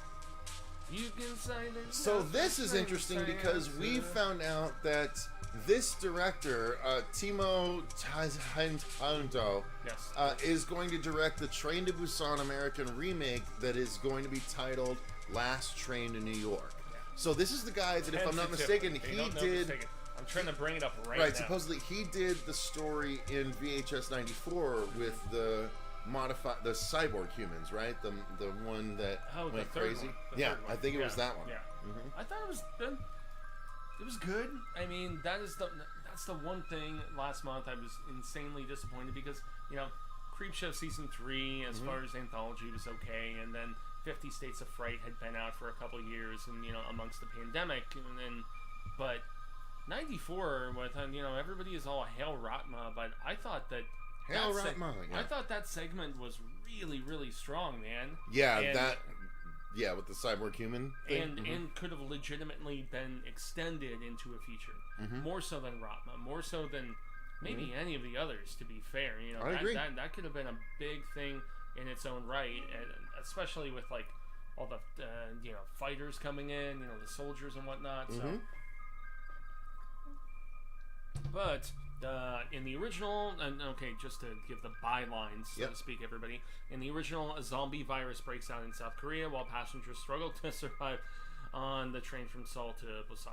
Okay, well, yeah, we all knew that, and we did also review the animated prequel, which they did, so we also reviewed the sequel, Peninsula, and which wasn't very good. It just kind of did its own thing, and I applaud our director for doing his own thing significantly differently. Holy crap, man. I don't know if it's just... okay? Well, no, I don't know if it's just my like connection with your internet. But anyway, so this guy did The Night Comes for Us, made The Devil Take You, and then he also had the segment on VHS 94. So the fact that they are actually taking a pronounced director to do this as opposed to, you know, hiring on some sort of like newbie or whatever, but as do my notes, it's currently titled Last Train to New York. So, Gotcha. so they will most definitely regionalize it as we were presumably expecting, and You caught me, JP. I've had major issues, man, you know, between... JP, you're a good patron to have, let me tell you. I did not like Let Me In that much. I have often been at issue with, like, you know, a lot of these American remakes. It's just very much been dependent on the, So, you know... Just so you process. guys know, we're taking half shots of water. This is nothing but water. Nothing else. But they're Nothing beyond half that. shots because, quite frankly, if they weren't half shots, then this could go very badly, and it has in the past, and we're trying to avoid that. I would like to remember the last 7 stories, because honestly, We have 7 more stories. yeah, last time I drank on a stream, I don't remember the last 2 categories of things I was talking about. So, well, everybody trying to who's not a long, do that as much. Everybody who's a longtime viewer of mine can hear, you know, with you, can most definitely remember this. Here's in the chat. All right, everyone. So anyone drinking with us, cheers us. Cheers the Somebody- water. somebody Cheers, do. Fuego. Yes, water is nice. We are in the desert. You know, Indeed. The deadly desert. Water good. Excuse me. Lobster bad.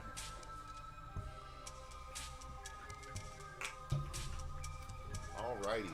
So, it's exciting to know that someone with the creative vision behind that particular short of VHS 94 is going to be behind the remake, because at least it's someone I know that has a cool, crazy vision. I don't know what his vision of this remake will be, but I know that normally they have a very creative vision. Well, and also the fact that they have an Eastern Asian connection, obviously, and, you know, with actors and subject matter and everything, and I am assuming this will be in English language, you know, but just to maintain that vibe and the spirit of one of the most celebrated films of, like, anything in horror, anywhere, any country in the last decade or so, and it's very imperative in my estimation, so... Oh, Dr. Ghoul says Last Train in New York is going to be World War Z 2. I want to see a zombie wouldn't be film set in surprised. Canadian winter about time. I hope you're wrong, Dr. Ghoul. Oh, God, I'm belching. Forgive me. All right. So let's move on to story number 13. Lucky number 13, Fuego. Yep. 20th Century Studios is producing a true crime drama film. I know we're covering it in a horror show, but it's still titled The Boston Strangler, Well, and the it's Boston Strangler starring did was Keira Knightley. Well, Boston incredibly Strangler is what the horrific. Lakeshore Strangler was based on, and that's what Chucky is the Lakeshore Strangler. Yeah, well, if I'm not mistaken, and if I remember correctly, shout out to Chris Payne, the vocalist in our band Chiron. Storm Drain was not the best, Sky. Just because Rotma was at the end of Storm Drain, I think this segment of VHS 94 was easily the best segment. Sorry, Sky. I just wanted to give my thoughts. Sorry if I didn't mean to interrupt you. No, you're fine, because I was, like, clearing my throat and, like, giving a little cough and everything. But according to Deadline, 20th Century Studios, so just once again, to double down on the fact that I'm very happy that Disney is presumably allowing separate sectors, almost like they used to do with Miramax and, you know, a few others, and as they're doing with Hulu, too, to create R-rated content. They're like, no, we're not going to censor your asses, or anything of that nature, but myself and Chris Payne from Chiron, my band, we did a series of discussions about the Boston Strangler for his, the first season of his podcast has been on hiatus for a little while, with some health problems and stuff for some family members of his, but yeah, Profiling Pain, we discussed the Boston Strangler and the craziness of the murder spree entailed, and in this regard, we are going to get none other than presumably heading up the investigation, Keira Knightley, or she's at least going to be a part of it. Expected to begin production in December, and she is portraying the role of reporter. Okay, so she's not one of the investigators, but she's one of the lead reporters who was on the scene of each of the murder heaps when they were being discovered. You know, each of the victims and stuff, and so it is ripe, and I hate to say it like that, but It very much is. And the Boston Strangler is as infamous and notorious as Son of Sam, Ed Gein, Jeffrey Dahmer, so many of the most prolific serial killers, and we all know the serial killer analysis and everything is, and especially with the true crime documentaries, it's big business right now. And so for me, this is no surprise whatsoever. That's right. He did another segment, Safe Haven, in VHS 2 as well. Okay, so let's move on to the next story, which is another big actor taking part in a more true crime sort of thing. Leonardo DiCaprio has signed on to play the cult leader Jim Jones in an upcoming MGM feature film. Now, Jim Jones was the Kool-Aid guy, right? Yes, very much. Yep. Now, that's not Waco. That's separate. No. Right, but it was still the origin of the Kool-Aid story. Nope. Waco was David Koresh, and Jim Jones was back when, they were down in Panama, if I remember correctly. But yeah, as far as notoriety goes, man, the most fearsome and frightening sort of shit. And one that I have always thought about, because when I was in senior year, there was a made-for-TV film that they did in the 80s, or I think it was like a limited series, like a mini-series sort of thing, and it showed everything from the fact that he was able to just glamour and romance both sexes of his congregation, and he was able to basically win over any age grade, whether, like underage or, whatever, and older people with their children, and so that's why he got them all to relocate down there, and it's the most frightening and I think the most prolific mass suicide of the 20th century, with drinking the Kool-Aid and the fact that there were people trying to escape. There was that movie, was it See No Evil or something evil? I don't know. You watched it, man. No, I didn't like that movie. You're like, I don't remember. It wasn't the See title. No Evil, no, but it was the one where the people went to the camp, and the big guy was... it was most definitely a found footage kind of thing, and they went down there, and it was terrible. It was based very much on Jim Jones. And so, as far as real-life prolific figures of the most frighteningly fucked up variety, man, Jim Jones, legit. I'm a little skeptical about this casting, but I find it interesting. Mr. Ripper says it was Flavor Aid. Yeah. Don't let the Kool-Aid sue you. Well, I mean, hey, it's it's got what plants crave, or whatever they were saying in that particular film. But it's the casting of Leonardo that just, I'm not gonna say it worries me. I'm not gonna say it worries me. Like, are they gonna transform him a little bit? Is what I'm wondering. I mean, they had what's his name be Ted Bundy, Zach. What's his name? Efron. Zac Efron. Yeah.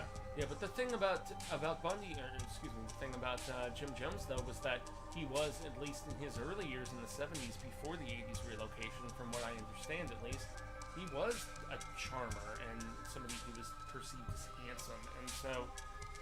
Maybe bringing him on, I would, as long as they don't soften this, as long as they don't alter the ending and they make it fucked up and cathartic and really sad and horrible, I'm very much Mike about says, this. Jonestown is indeed the biggest mass suicide of the 20th century. It is. 918 Yeah, people it's died. bonkers, dude. And Skymin says you can hear too, people dude. freaking out and kids crying. Yes. I'm not easily shaken, but the Jonestown audio is rough. Wait, so they had It's audio out there. of the people drinking the Kool-Aid and shit? So... And there were kids crying as they were dying? Because if so, the movie, I want to smash all of those tapes, because I'm not okay with that. The movie that I was talking about was the Holy fact that fuck. there were journalists that went down there to the Jonestown, colony or whatever And the hell just they watch called them it. do it? No, they didn't watch them do it, but they were there on site trying to investigate and trying to give them a good name, and disprove that they were this cult before it happened, and then it happened. And since some of them were there and they were trying to escape, that's what that whole movie I was talking about was. That was the fictionalized subject of that movie. Was the fact that there were journalists down there, and then the journalists were not allowed to escape, and they were killed. And Jonestown is one of the most fucked up, unbelievably insane things of the 20th century, dude. It there really were is. journalists. They were basically held hostage. Yeah. think most of the deaths were children. Oh, Yeah. God. They were That's just horrible. They were just giving it to him, dude. It was That's the adults horrible. who knew what it was that were trying to run away, and then the other people who were there were shooting them. It was so How have we not seen a unbelievably messed up. movie like? I mean, I guess The now we're movie gonna I see told one you with about. The movie I Leonardo. told No, you I about. know, but it's Jesus Christ. Yeah. Oh, that's awful. I don't like that story at all. Again, having a son now, Yeah. kid death hits so fucking differently. Like, I could never watch The Nightingale now. Never. Knowing what happens in that movie, if I ever watched The Nightingale, I would want to break the DVD in half at that one point. All right. Well, The Nightingale was a tremendously acted and told movie, and it was an important story to tell. But a guy it's nothing, fucking it was smashed nothing a baby I would against a wall. Never Like, want to having a baby revisit. now, like imagining that it's Soren that he's smashing against the wall is just fucking awful. Well, there's a lot of cinema that I just do not have the stomach to. Yeah. All right, let's move on. Yeah, I was about Fuck. to say we are losing our. Jesus Christ. Let's just cruise through the end Story of it. number 15. So Sam Raimi and Roy Lee are producing It's another one we know Bill very, Skarsgård very and little about. Samara Weaving's dystopian fever dream film called Boy Kills World. Yeah. Yeah, I we mean, don't know the much only- about it, but the fact that it's Bill Skarsgård and Samara Weaving That's with the Sam pairing. Raimi producing, that's Yeah. exciting. Yeah, that's really. I mean, as far as any information we have, that's why this is chilling here on the list, because Samara and her maniacal sort of craziness, whether it's mayhem, whether it's ready or not. Yes, I have Robert, always- they're out the I've fucking always window. appreciated that she, for me at least, is like she can out crazy Margot Weaving. As far as, you know, her and like, oh, I'm because they're both Australians, you know, and the fact that one played Harley Quinn and Samara's like, oh yeah, I'm even crazier. I'm the babysitter. I'm the, you know, ready or not chick. I'm mayhem. I'm this. I'm that. And I've always preferred her. And then Skarsgård, yeah, I preferred him less than Tim Curry, which is fine. Which is fine. I know we've talked about this. It's fine, but. You know, having seen him in a few other films, most notably one that title eludes me, I think it was called Villains, if I'm not mistaken, but it was him and Mila, I don't know, the girl from It Follows. It was the two of them as, like, some peeps who broke in to this home and then got more than they bargained for. It was that sort of thing. I do believe it was called Villains, God damn it. Please jump in as I double check I don't know on the name. this. I've never watched it. I know, but like jump in to say something. Yeah, no, I like Bill Skarsgård as Pennywise for sure. I like Samara Weaving and everything that she's done, so I think it's going to be even Guns I do Akimbo. believe it's called Villains. Oh yeah, how could I forget that? And you know, a lot of flack came to that for the fact that the director made some comments that some people did not enjoy, and he was the same dude who did. The heavy metal movie we liked so much, the black metal movie, in fact, that we liked so much. Yeah, if Margot ever stepped away from Harley Quinn, then yeah, Samara Weaving would be the logical next step to jump in. Villains yeah. Is the it was the movie with him and Micah Monroe. Yeah, he was from It Follows, which is a very good film, and yeah. So I mean, that's about all that we can say. That like this is we don't know much more about it than that. Well, this is a project though that excites us and is part of the news process because of the talent assembled and just the possibility. I mean, hey, get your burden of expectation ready. I guess that's all that I could really say. But yeah. So the next one is the hot topic. So that is that David Bruckner's Hellraiser is officially going to be produced by Clive Barker and is going to star Jamie Clayton as Pinhead. Yeah. What do you think about it? I'm fine with it because I've read the source material and this is a reboot. So. And you know the story of Jamie, right? Jamie is in this woman? Mm-hmm. She's trans. You did not know that. Oh. I did not know that. So that's what I read. I believe that's okay. the case. You know what? Maybe. Which makes sense because Maybe they because say the in the book character that the character is essentially is genderless. Like, yeah, and they kind call of that, Pinhead genderless. well, essentially. hey, early in this, man, Man, this is fascinating. Hang on, let me make sure that I'm correct. Okay, because I remember when Robert was like complaining about the fact that he's like, oh, a woman is playing, this. Clayton is a character. trans woman. Okay, Yep. well, beautiful, and regardless of anything, and I find this fascinating, and maybe a little bit more. Respect, gentlemen. Dice Cream Man, $20. Yeah. Thanks, Dice. We're trying to be respectful. I think that's what either you're saying respect, guys. Here's $20, or be respectful, gentlemen. Careful how you talk about this shit. No, this honestly intrigues me even more. To be fair, I mean, I don't know what Jaime identifies as, if she is non-binary or he, she. I'm trying so hard, everybody, to just be affluent. Hard and got so far. Okay, no. But in We're not the doing that. end, We're not doing that. Rest peace, she's boys. not a man Chester. or woman. Yeah. She's trans. Yeah, and that's cool. I don't know what she identifies as currently. And I guess woman now, right? Well, because she's a trans woman. I need this to is where investigate further. this is where we are the absolute worst. I know. Sort of people to even I shouldn't have discuss made the joke. but- She's a trans woman. Okay, so there. Trans woman, but yet there are a lot who do not want to identify as any sort of gender after making it almost like Anne Rice with the vampires. Because Anne Rice with the vampires, remember? And she is one of the only ones that comes to mind. I meant for me. I respect y'all, says Okay. Dice Cream Man. Okay, But thank you, there's- Dice Cream. Okay, but there. So Anne Rice with her vampire lore, and I can't think of a lot of others where vampires essentially become asexual after the transition, after they are bitten, they drink and everything, and so they are not sexual creatures. No, and so for they're that they're reason, very much that's asexual. It seems very similar to what could be done with the Cenobites here. So there could be.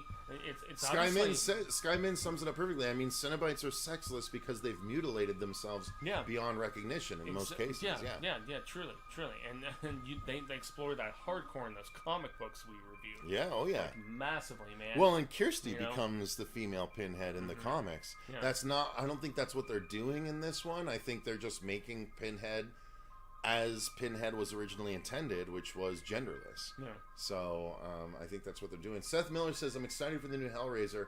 I'm an unapologetic fan of that series. I'm fine with the casting of Pinhead. I'm more intrigued by how they're going to handle the Frank and Julia characters. Honestly, what I would love... I'm wondering. Let's do Sherlock versus Pinhead from that fucking book, because that book was great. That book was tremendous. The Sherlock versus Hellraiser book. It's called what was it? Sherlock and the. I can't recall it. Yeah. Hellbound. The Servants of Hell. Sherlock and the Servants of Hell. And we read it right around the same time that we read the Scarlet Gospels, which I gotta do this, please. I gotta do this right. No tears, please. It's a waste of good suffering. Thank you. Yes, Dr. Gould, thank you. I just had to throw that in there. Thank you. Thank you. Thank you. No, it's a series that, for me, I believe is going to be inherent expandability for Clive Barker, and rightfully so. He's officially producing it.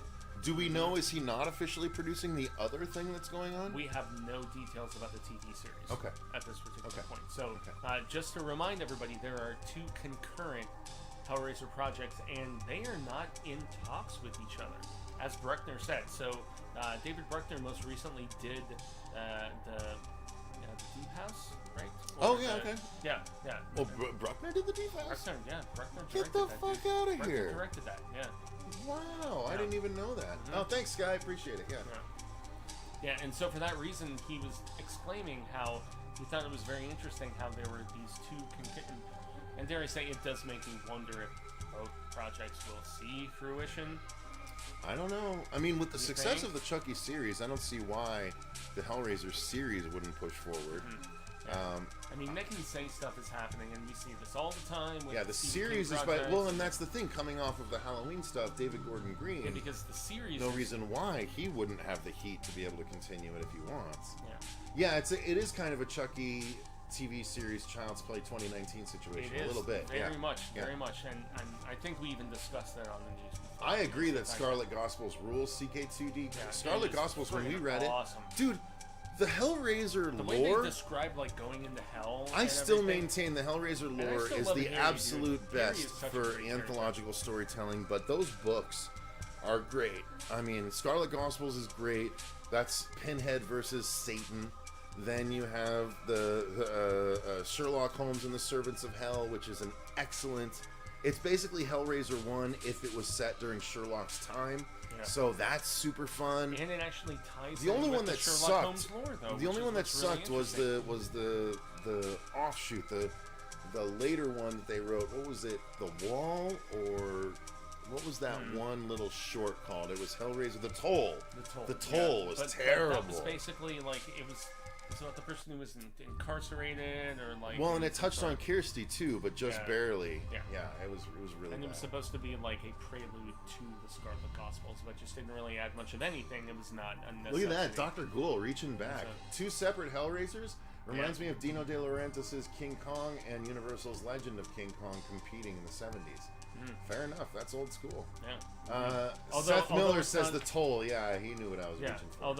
Although Dr. Ghoul, it's I not a want to see competition. the Hellraiser version of Event Horizon. That's basically Hellraiser 4 because it was in space. I agree. Event Horizon to me,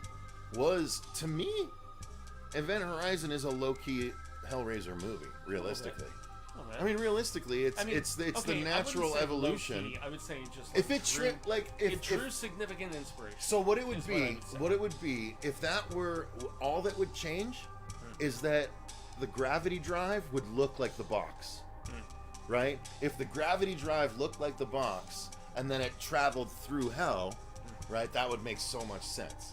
You know what I'm talking about? The gravity drive, the big circular thing that did all the. But that's not what pulled all of the crew members in the hell.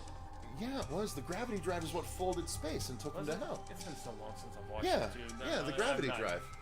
And those are the scenes that we're Promising for the movie is having the Night House as director. True, agree. We love the Night House. Yeah, Night House was great. The Night House was originally a Hellraiser movie. That would be funny if that was the case. That'd be great. Ben is awesome, and I would imagine if there's a kernel of truth, then I'll believe it. Well, no. Remember the scene where the like speared through the neck, like the weird little. I don't remember. Well, there was the weird little figurature that he found. Oh, in right, the other scene. right. The figure. And that was what. True, that was where Monty told me that they were supposed to be tied into the Look same. at it. Chase agrees. They were supposed to be tied into the same universe, according to Monty, from what his behind-the-scenes people. To the told him. Hellraiser universe? Yes, which is why. So that's not bullshit. Which is why that figure was there. Wow, Ben, And yet good for and yet you. No, but they pulled back on it and they decided not to make the like official association. But when you How look did I at not know that? But when you look at I don't know. Well, it didn't come up in our review. But I mean, Monty was the one who told me about it. Was it after we recorded our review? No, it was when Monty told us when we saw him at the festival right. when the Night House screened. He was like, there was something that they did in the movie, and he was like, they were supposed to make it official, and they decided not to do it. Oh my god! Yeah, no, Monty, I didn't realize Monty that. told that to us. Like, holy shit! They were about to connect. It was going to be a Hellraiser movie. They were gonna make the connectivity that like That's on the nose, fucking like crazy. hey, yeah, this is part of the universe. Dude, it doesn't even feel like it should be a Hellraiser movie. Then. I didn't think so until those scenes, you know, and so. Okay, wow, blow my hair back. Yep. Okay. And yet there's other people who were just like, no, he got the Hellraiser gig because of that, but yet he already had the Hellraiser gig, so it doesn't make any sense for them to say that. So. Sam says Sam Neill could have easily been another version of Pinhead. I see with that. I could see that. Yeah. All right, let's move on to the next story. And this is a good one. This is one I'm excited about. So, Evil Dead the game is a new game that is coming out. It's like early next year, right? It's like the Friday the 13th game, right? Where group versus Cenobites kind of thing. Yeah. And now that same development team is developing a Quiet Place game. Now that's obviously going to be a bit harder if it's 4 people versus creatures. I don't know how they're going to work it, if it's going to be the same exact formula, but it's an interesting concept to think about. What do you think about a Quiet Place video game? How would that work? Metal Gear Solid creeping around. Okay, stealth. Yeah. Oh, that makes 100% sense. 100%. That makes 100% sense. Yeah. So for that reason, it makes me wonder how good like group play is going to be. Maybe you're all crawling around in your separate screens, and then you all pounce on like a monster together, sort of thing. Like maybe that would make sense. But maybe. Yeah, but the stealth aspect, 100%.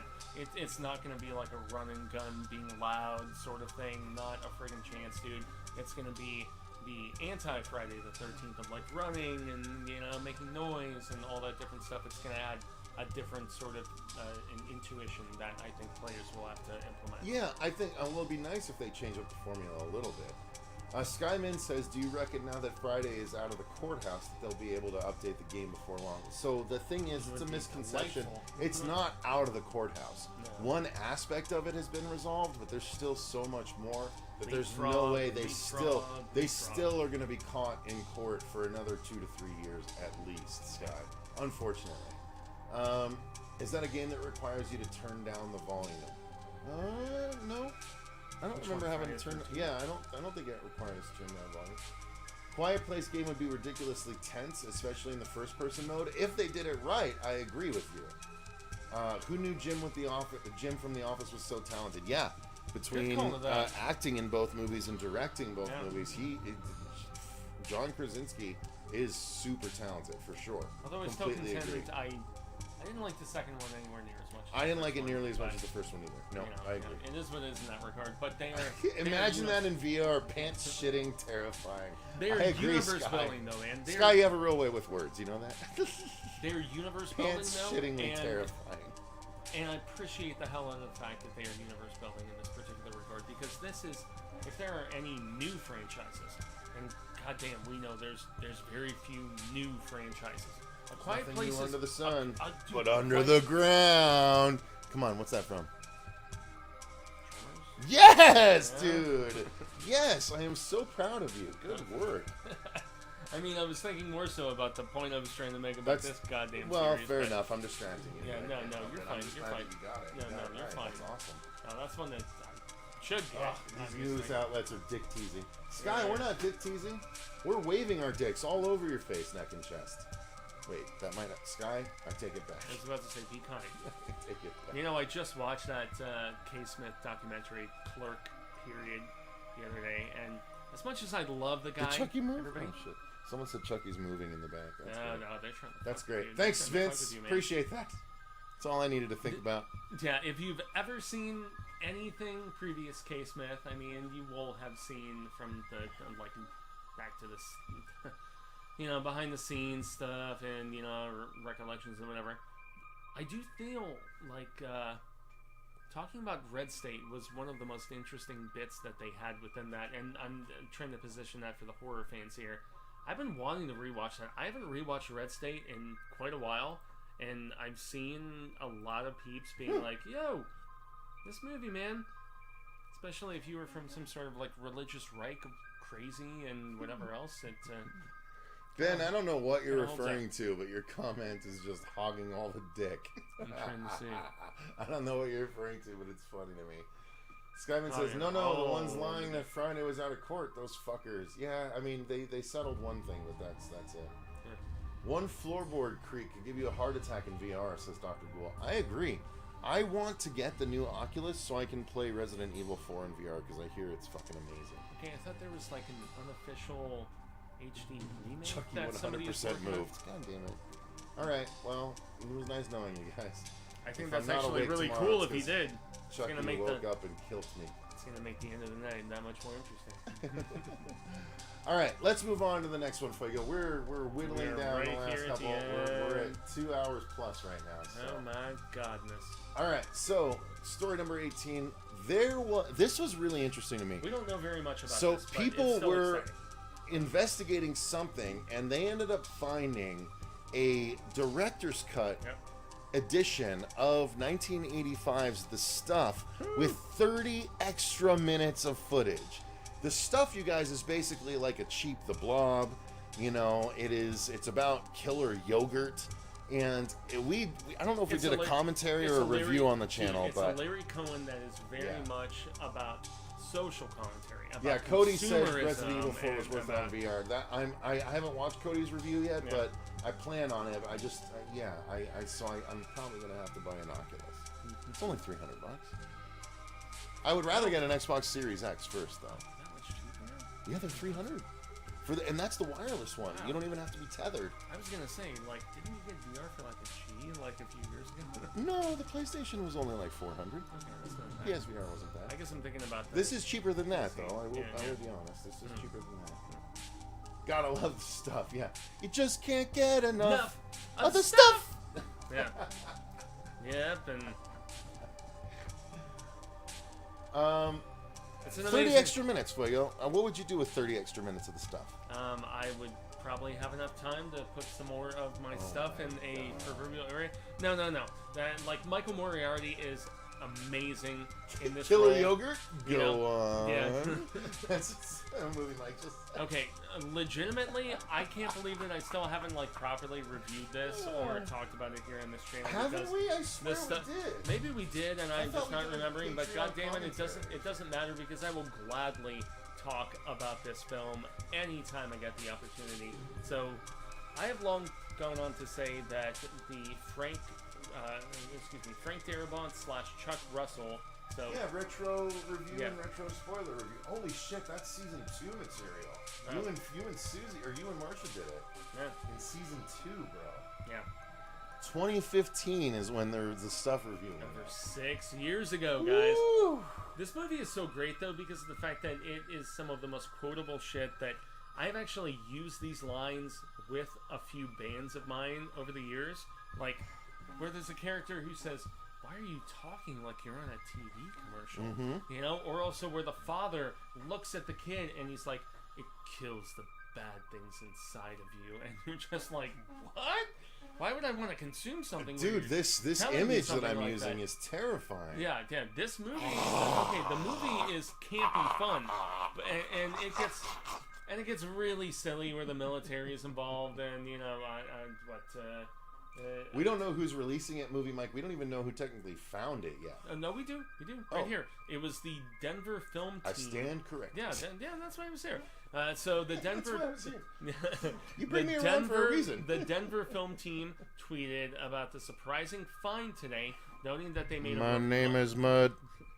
Noting that they made a remarkable discovery while looking through the 35mm reel of the stuff.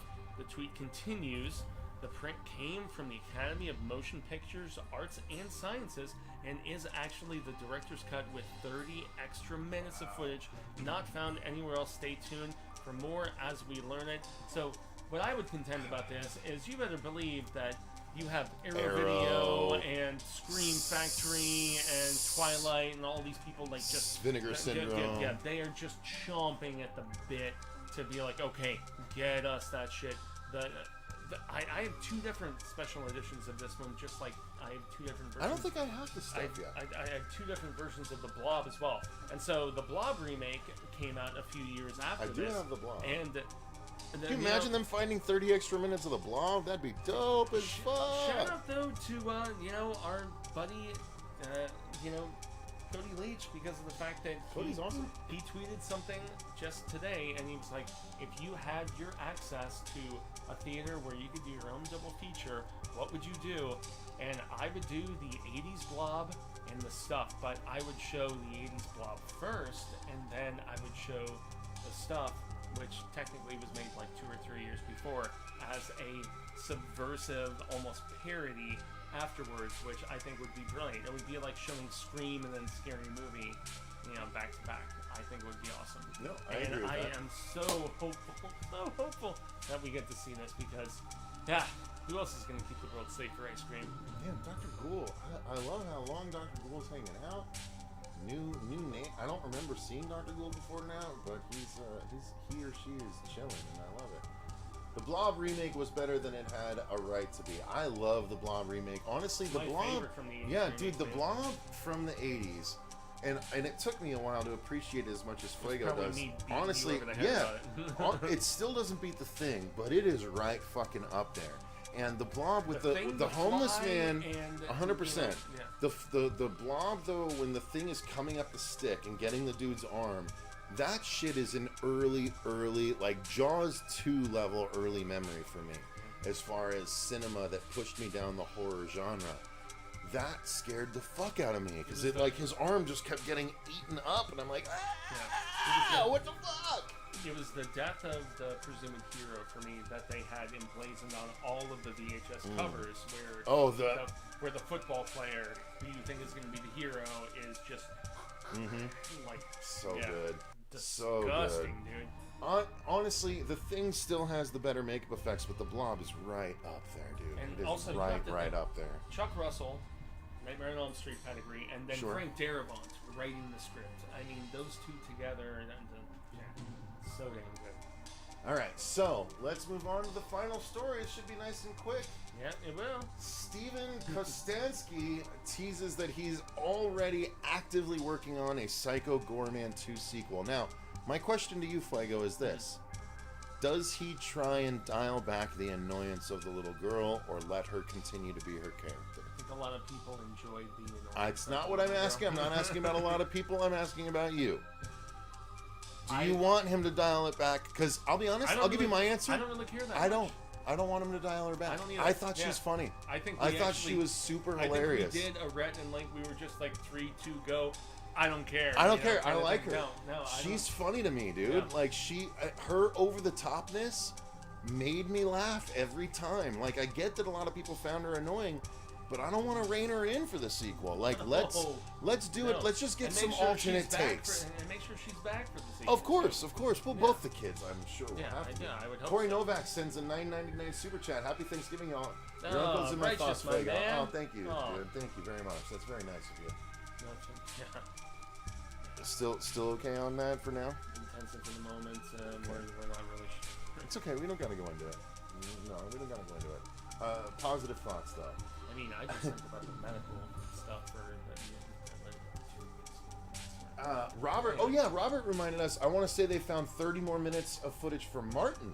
Plus, they're doing a remastering. Yeah, because we actually just did a review of Martin for our Patreon, and now there's an extended cut of Martin coming as well. Yeah. So that's a good point, Robert. They found way more footage-wise for Martin than they did for the stuff, man. Like I think it was like almost an hour or like 45 minutes or something crazy like that. So Martin was a film that I appreciated, but it's very weird, and very slow going in that regard. And I can see what Romero was trying to do with it, but it's I'm curious if it could be expanded and kind of more enjoyable by having new footage or not. The last thing I was gonna check on is to see about showing story as the same thing. Do it now. I don't have the pictures, so that's okay. I don't need to do it, and Ron would be mad if I did anyway. So Dare you exploit the beauty of what you created? I know, for real. Well, she just knows that there's weird people out there. I'm watching the extended cut of Escape Room 2. Totally changes the movie. Yes. So yeah, because I know it doesn't bring her into the film.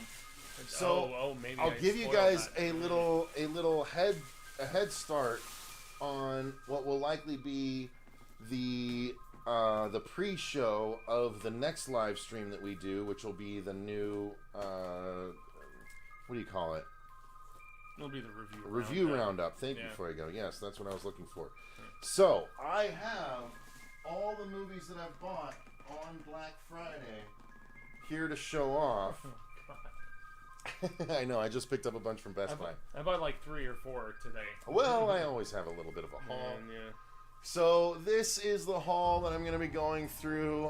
One thing I'm really excited about is I know I got the Krampus, the Naughty Cut, which I'm really excited about because I got it from Scream Factory, so I have the actual Krampus poster, or Shout Factory rather, I should say. So I Well, want to well, get that well, Screen- frame. Screen I know, Factory but it is says their- Shout Factory on the thing. It's So their sublet, like I kind said the wrong it's their thing. it's their additional arm. So I'll be going through all of these movies, but yeah, so I didn't even watch this. You said it wasn't great, but it was only like $5. The new Mortal Kombat Battle of the Realms. shit. Because I have the Scorpion one. You It only was- got it for $5. Yeah. That's what I'm saying. Like, Yeah. I would have paid just as much to actually pay to rent it. I mean, it's So not. the one that cost me the most was Free Guy. I had to pick up Free Guy because I like Free Guy a lot, and my kid hasn't seen it I was yet. gonna say we watched that Ari, together. I know Ari hasn't Yeah. seen it yet, and Donna hasn't seen it. It's So good. I think it'll be fun. I All like right, Free so Guy. so was look fun. forward to that on the review roundup. I mean, it was better than Ideally, Red Notice, we're my aiming God. to do Red the review Notice. roundup. We're aiming to do the review roundup next week, right? Next Sunday.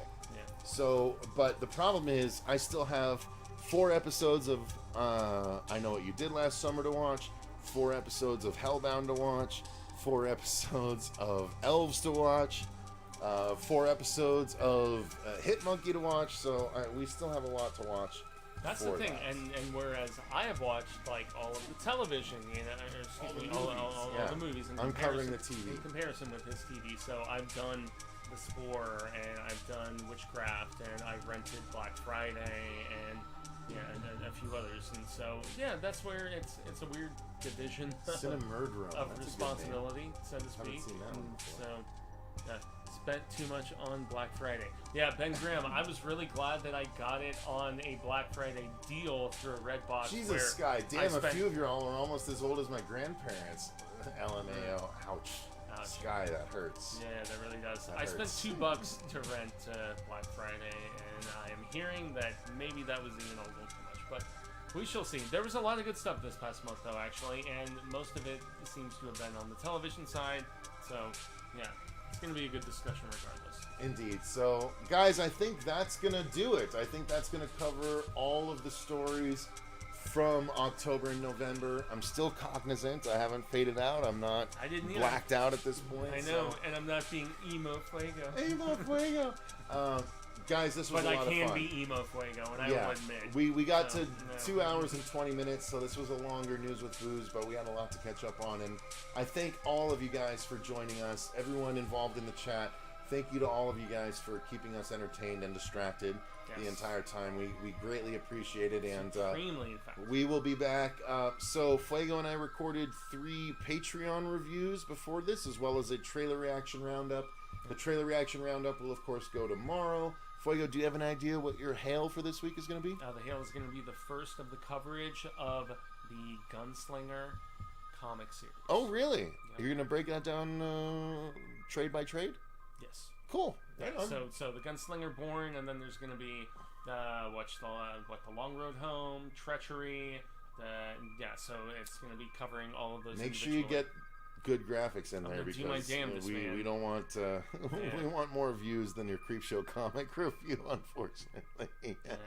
That thing, I mean, it's such a like, that's the thing, like, we love covering comics on this channel. That was We what just I wish still- more people were into the comics coverage tough. on the channel, It's very tough. because like there's so many, like, I have It Alien to cover, I have Hatchet to cover, I have Stranger Things to cover. Like, we have It a made me- bunch of books to cover, but I don't think, like, unless we put all that effort into the production and show all the panels and stuff, I don't think people care as much. Well, it just made me wonder, man, because of the fact that I almost did what I talked for the second half of the video about. Because I was like, should I front load the thumbnail and like the discussion with, is Creepshow retaining the spirit of the initial the like IP, and so thank you, News and Booze, and the empty glass and everything. But I was just wondering, is the Always is trend the- towards yeah, is it always to do trend that? towards clickbait, bro. Okay, because of the fact that Always trend towards clickbait. because it's only gonna help as because long as I've there's read some reaction. both of those Scholastic books, because they have 2 Creepshow Scholastic books for kids. Terrible. You should have just done And Creepshow for Kids as your big thumbnail, and Why have are- you like in a beanie. Creepshow for kids. Why are we doing? Yeah, this? right. I Whatever. thought Anything about like that. Again. But I was just more stoked about Pinfall and the fact that I was finally No, I get reading it. that lost I get comic it. book. Oh snap! Actually, caught it live. Confused Reviews. You're at the very end of We're a about 2 to- hour and 2.5 hour stream. But it's good to see you because Confused Reviews is going to be one of my you're gonna debate one of my opponents for Elevator Pitch, right? So I've done Dave McRae and Vince. Is it going to be animated? Is he going to be animated? That's a good question. Luke, do you want to do animated or are you going to be live for our Elevator Pitch? So far, I've done Dave McRae and Vince. We're doing Wolfman's Got Nards in December. And then Chauncey for January. Sam for February, if he still wants. And then Luke, I would imagine, would be March. Oh, Ghost Pirate Entertainment just got here, too. Shit, what's going on, Ghost Pirate Entertainment? Again, we just finished a long-ass stream. Love to see you, though, man. Jeez, sorry, I've had some booze. No, it's fine. I mean, news with booze. We've been on for 2.5 hours. So. I know, and I want to say hi to everyone because we still have some audience. But all right, guys. Thank you guys so much for watching. Thank you to Fuego for joining again. We'll have our trailer reaction roundup tomorrow. Fuego's Hail will be Tuesday, and then do we have any early reviews this week? No, we're going to see. Chucky. Oh yeah, Chucky season 8 or episode 8, the finale. So we'll be covering episode 8. I don't know. Should we do a separate episode 8 review separate from the season 1 review, or should we just do episode 8 / season 1 review? I think we should probably just combine them. Yeah, that's what I was thinking too.